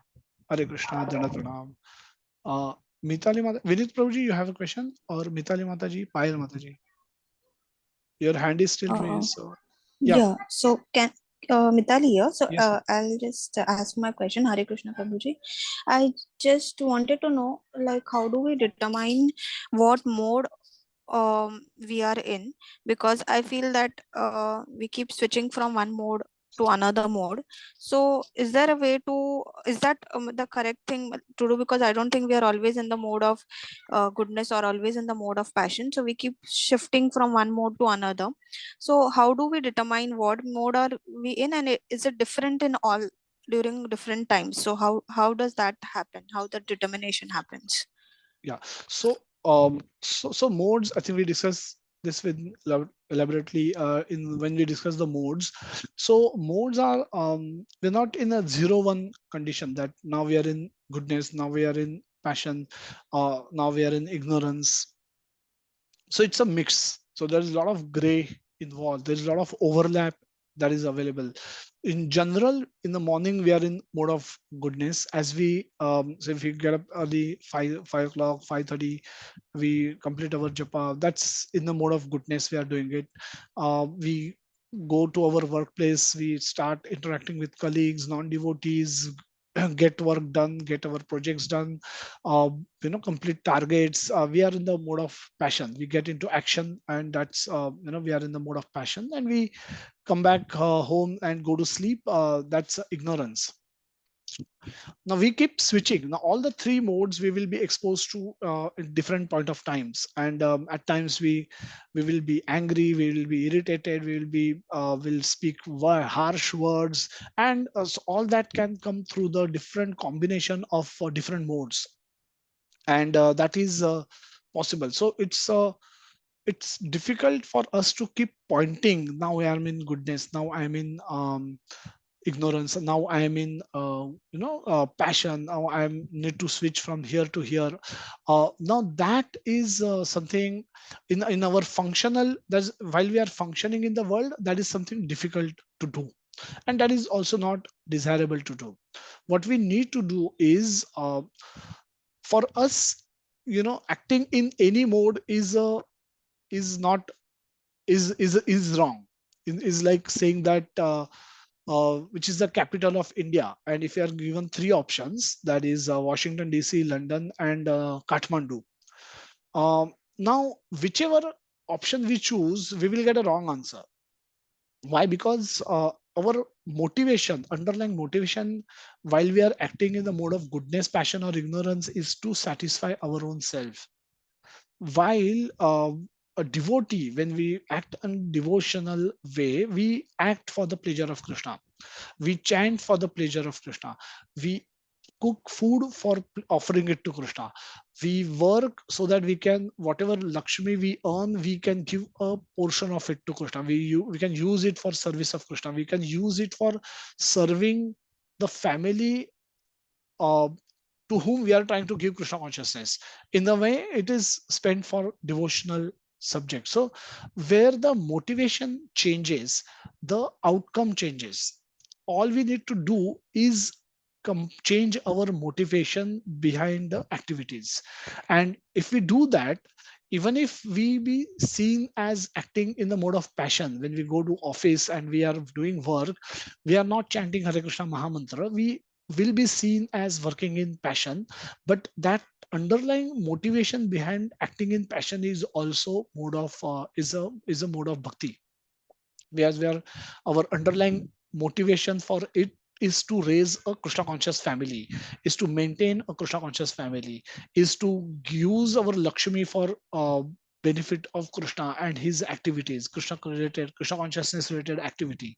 So as long as our underlying motivation is devotional, Even if we are acting in the mode of goodness, passion, or ignorance visibly, still we will be acting at a devotional level. So our objective should be to not individually check the modes, but to alter the motivation behind our actions. If we do that, if we fix it at source, the rest gets taken care of automatically. Thank you, Prabhuji. I got it very well. Thank you so much. Thank you so much, Mataji. Payal Mataji, you have a question? Hare Krishna Prabhuji, Dandavat Pranam. Hare Krishna Mataji. Prabhuji, I have this question. I not exactly a question. I am like I got really confused about this thing that you explained, right? Food under three modes, purport to BG 17.10, right? In which you have explained very meaningfully explained that the food under three modes that about slaughter you have explained, and then you have explained about that how protein you can get from through peas and dal, whole wheat, etc. So Prabhuji, I was very curious to know that of course in my family also, even my cousin brothers and all, so they in younger generation I'm talking about, there is nowadays very fascinating for people to get protein via eggs, via eating eggs, and let's just say via having, what do you call it, some meat eating, like there are some things that can give you protein for bodybuilding. Specifically, I'm focusing on that area because nowadays in youth I'm talking about, because there is this fascination in youth that they want to build their body and they want to get abs, they want to look good, they want to get lean body, and they want to, so this fascination is there in them. So when we do preaching and when we teach, so suppose in my own family, if I try to guide them about this thing that you should not consume eggs and this thing. So how can we tell them? I mean, they are not going to understand this thing, na food under three modes. So they are not. They'll just think that I am just another person who's giving them some gyan, and they will not understand it, na Prabhuji. So I'm very confused. That I so totally understand it because I hope you understand my question. Yeah, no, I understand it. So how do we tell people who are in the mode of passion? They basically, if they are into the bodybuilding, they are in the mode of passion. So they want to, maybe they could be wrestlers, they could be into competitive wrestling, competitive bodybuilding, which wherever, or Not in exactly. general, yeah, general, they want to In look general, good, also, yes, yes. attractive. For that, they may be doing it for whatever the reason they could be doing it. Now when we heard that beautiful verse we chant before prasad, that if they'll not have punya, if they'll not have spiritual sukriti, they will not understand things. We heard this vishwasaneva jayate, that now that verse actually is the answer. Because if they, unless people have sukruti, now they will not understand these instructions. So the way to create the sukruti in them is by giving prasad. The easiest way is, rather than, if they happen to be your close family members, they can't really be preached very aggressively. And also, if they are into the competitive world where they want to build bodies bigger than their competitors, they are not going to be listening to them, because listening to you giving your instructions. And uh, there could be examples of those vegetarian bodybuilders. I forgetting name, but I think he was a recent Olympian, who happens to be vegetarian, and he publicly said so, that despite of being a vegetarian, he's been able to have a physical body of a competitive nature, that he's able to win, compete at international level and win medals for the country, and so on and so forth. There can be some examples that you may cite, but in general, if their sukruti, spiritual sukruti is less, the less is their probability of understanding these tattva, or these statements. So the way we can create, we can help them is by creating spiritual sukruti for them. By that can be done in simple way by giving them prasad. So while they may not stop eating eggs or other non-vegetarian substance, by giving them prasad, you can actually start their spiritual account and start giving them more and more. Because if they when they say that they take egg, that doesn't mean that they don't take vegetarian food or they will not accept prasad at all. That they will be very open to do that. In any cultured Indian family, people will respect prasad. If you give something, a pedha or a sweet rice or kheer or whatever, if you can prepare something nicely and offer it, saying offer it to somebody saying that this is prasad, people in general cultures will accept it with respect, and they will honor it with with uh, by folded hand. They will accept it and they will take it. So by doing that repeatedly, regularly, you can actually cultivate Krishna consciousness in them, and then at some stage they will be able to understand these statements, that why even egg is considered to be non-veg, or a meat. It's a liquid meat, as Bhakti Vikas Maharaj called it. And these are all foreign devotees. They are all American and British and European devotees who are explaining, who are from their birth they've been eating these things, and when they came in contact with Krishna consciousness, they stop, and it's not that they stop it for few days or months. They've not been eating this for last 50 years, 35 years, 40 years of their lives. And so with knowledge or with purification, it is possible with knowledge and purification. When you perform bhakti or devotional activities, your sukruti gets accumulated, and then your ability to understand these statements increases. Probability of understanding this statement increases, becomes better. So by giving them prasad, by giving them a devotee association where people can explain him, devotees can go and explain him these aspects. uh, that way, you can help them come out of this. But otherwise, yes, you're right, it's going to be very difficult to preach to our own family members, especially in a family setup in India. Especially, families are, people don't expect to learn from each other, to get spiritual guidance from other family members, fellow family members.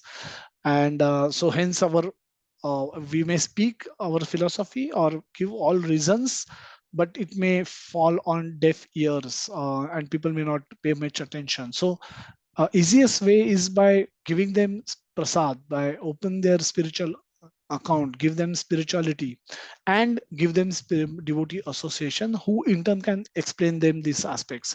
And they can, by devotees mercy and Krishna's mercy, they can change their conceptions and can easily give up the meat eating, and still being able to compete, still being able to maintain their physical strength without compromising on it.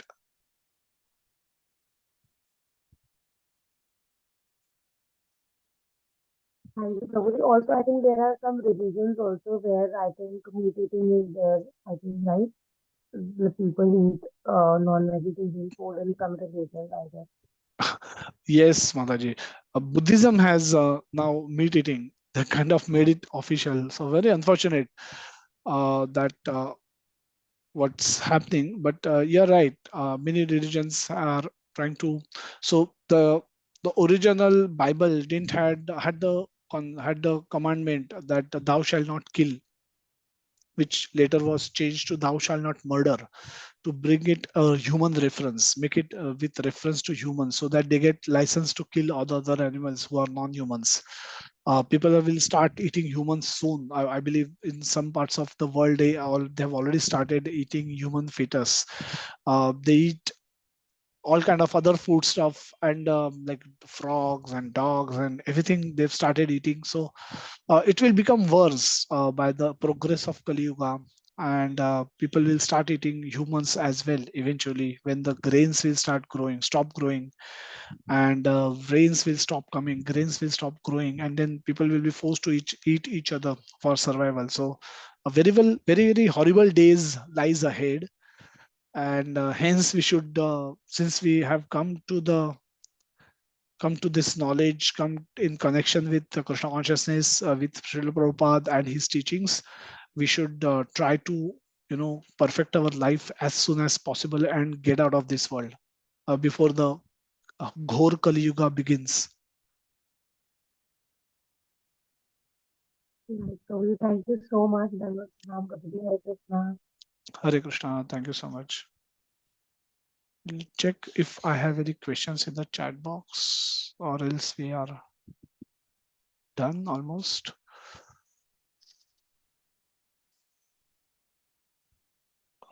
Okay, there's a question: how to judge the person in the mode of passion or passion or ignorance in any single day? Dominate one over the other. Yes, but there is a so one question is, how can we judge people? I may have a boss, if he's in a mode of goodness, passion, or ignorance. How may I judge? Because on any day, one of the mode will dominate over other. Now that's true, but there will always be a pattern of mode. Some we see a pattern also. So if you associate with your manager or your colleague or your subordinate for a reasonable time, you see a pattern in the way they are acting. And once you see that pattern, you realize that which is the predominant mode in which one of he or she is. And there can be on days, there can be sometimes he has, we say sab aaj boss bahut अच्छे mood mein hai, which means he's probably in the mode of goodness. Maybe somebody, he must have gone to some visited some temple, or kal kuch ghar pe puja tha and he's in very devotional mode. And the next day he is he's very nice with each other, everyone, he sanction your leave, approve your promotion, or give you nice raise, approve your travel bills very quickly, sanction your whatever travel plans without questioning, approve your project requests very quickly, whatever. And then you come back saying that boss was in a very good mood today. I don't know what happened. And that happens when our modes shifts. But when we say that boss seems to be in a good mood today, what we imply is that in generally he is not in a very good mood, which indicates that today he is in good mood. But in general, his pattern that he is in the mode of passion, or mode of ignorance, or very shouting, or in a very horrible way that people deal with in offices as well. So either in a mode of passion, or passion mixed with more passion, less ignorance, or more ignorance, less passion, or whatever the combination that we may experience him acting in on a day-to-day basis. But today he's different, which indicates that we can see, we can make sense of people's behavior. Seeing their external behavior, we can make sense of in which mode they might be acting.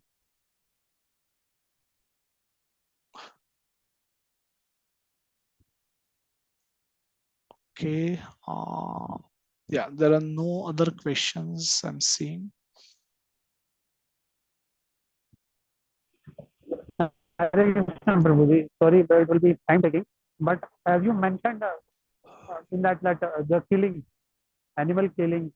Yes, sir. So I was actually, if you just allow me, I can just add for 2 minutes with just what I heard in or read in my medical science, and that as the hands or the animals are killed. Actually, there is a secretion of hormones in the body whenever they are in distress, and that hormone is when they are cooked, then that hormone actually goes inside the digestive system also, and in this way uh, that also actually uh, impairs our health.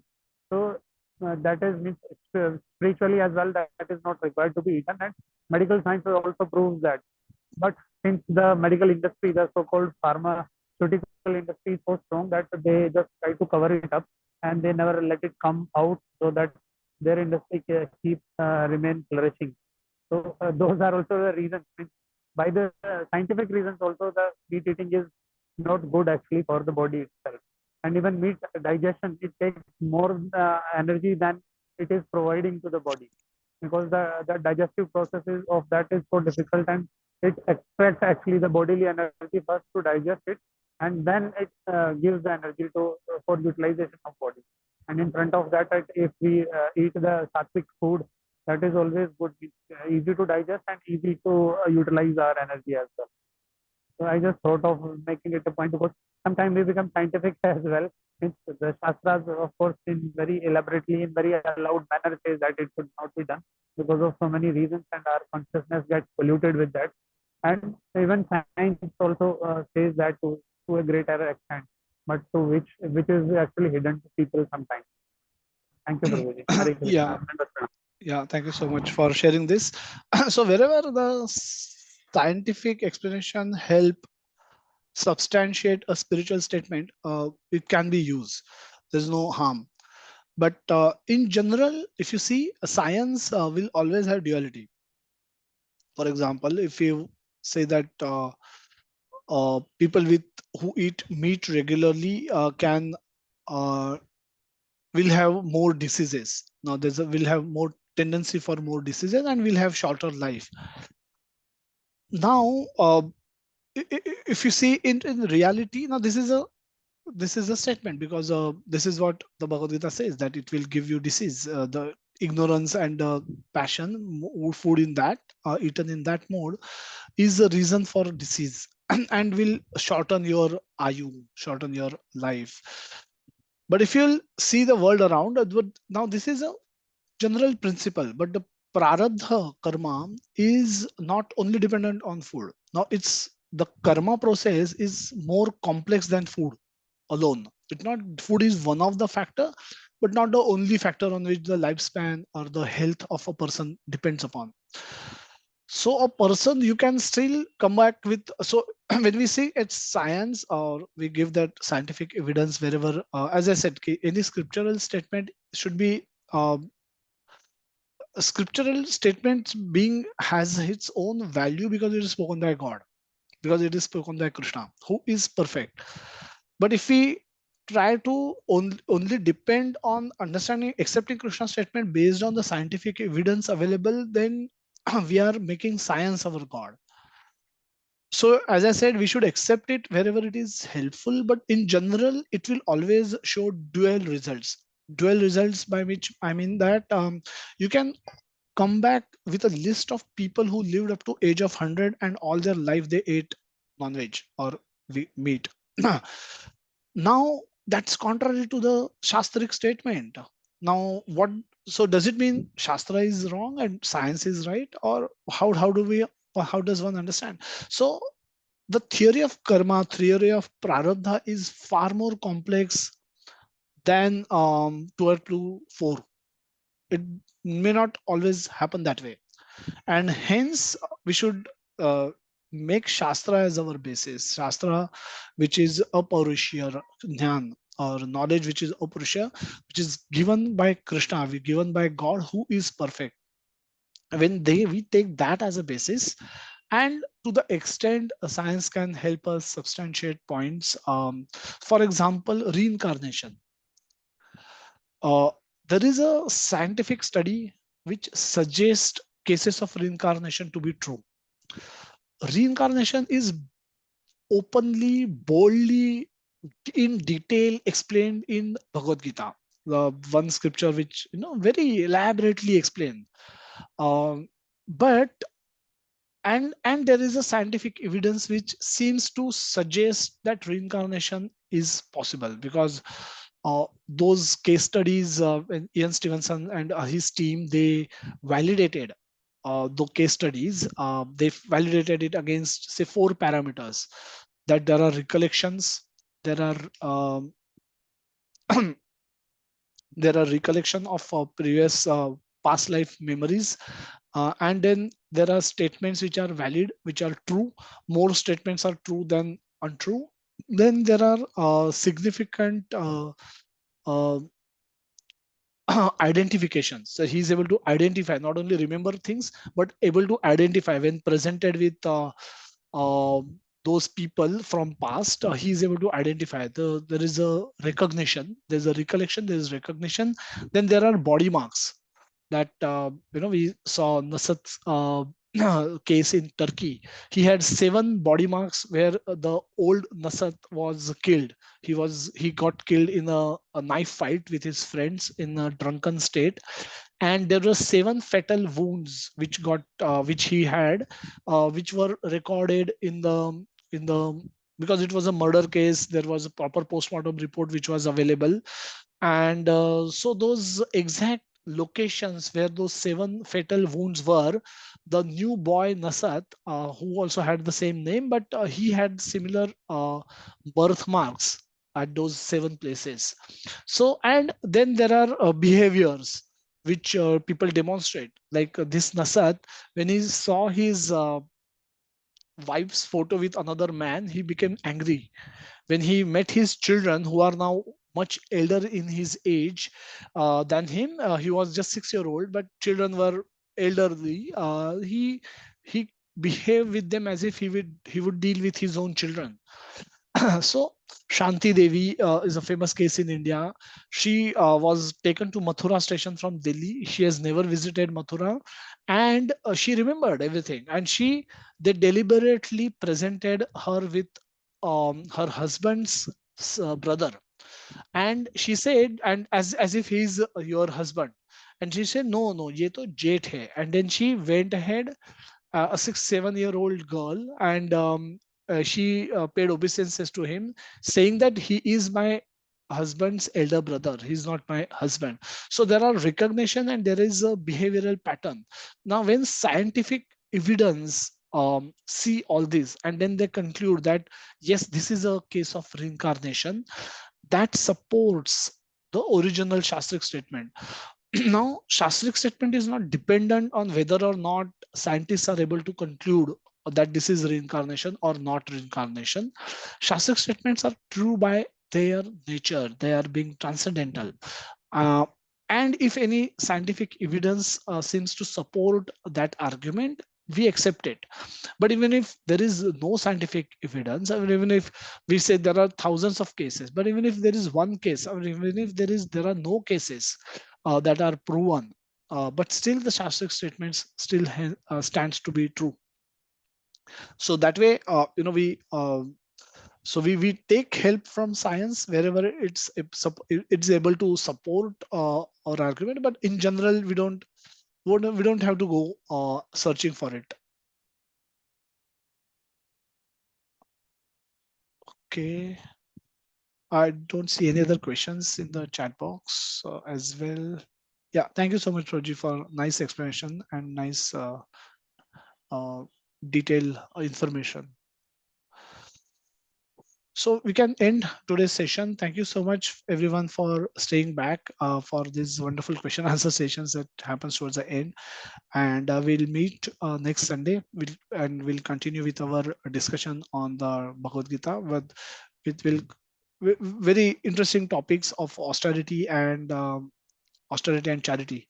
So we'll meet next Sunday. Till then, stay safe, stay connected with devotees, chant every day, and stay Krishna conscious as much as you can. And we meet next Sunday to discuss next topic of Bhagavad Gita. Srila Prabhupada ki jai. Jagannath Baldev Subhadra मैया की जय. निताय गौर प्रेमानंदे. हरि बोल हरि बोल हरि हरि बोल. Hare Krishna to everyone. Hare Krishna Prabhuji, Dandavat Pranam. Thank you so much. Hare Krishna Prabhuji. Hare Krishna Prabhuji, Dandavat Pranam. Thank you so much. Hare Krishna Prabhuji. Hare Krishna Prabhuji. Hare Krishna. Hare Krishna Hare Krishna Prabhuji. Mataji. Hare Krishna. Hare Krishna Prabhuji, Dandavat Pranam. Hare Krishna Prabhu. Dandavat Pranam. Krishna Prabhuji, Dandavat Pranam. Hare Krishna Mataji. Hare Krishna Prabhuji. Hare Krishna, Murli Prabhu.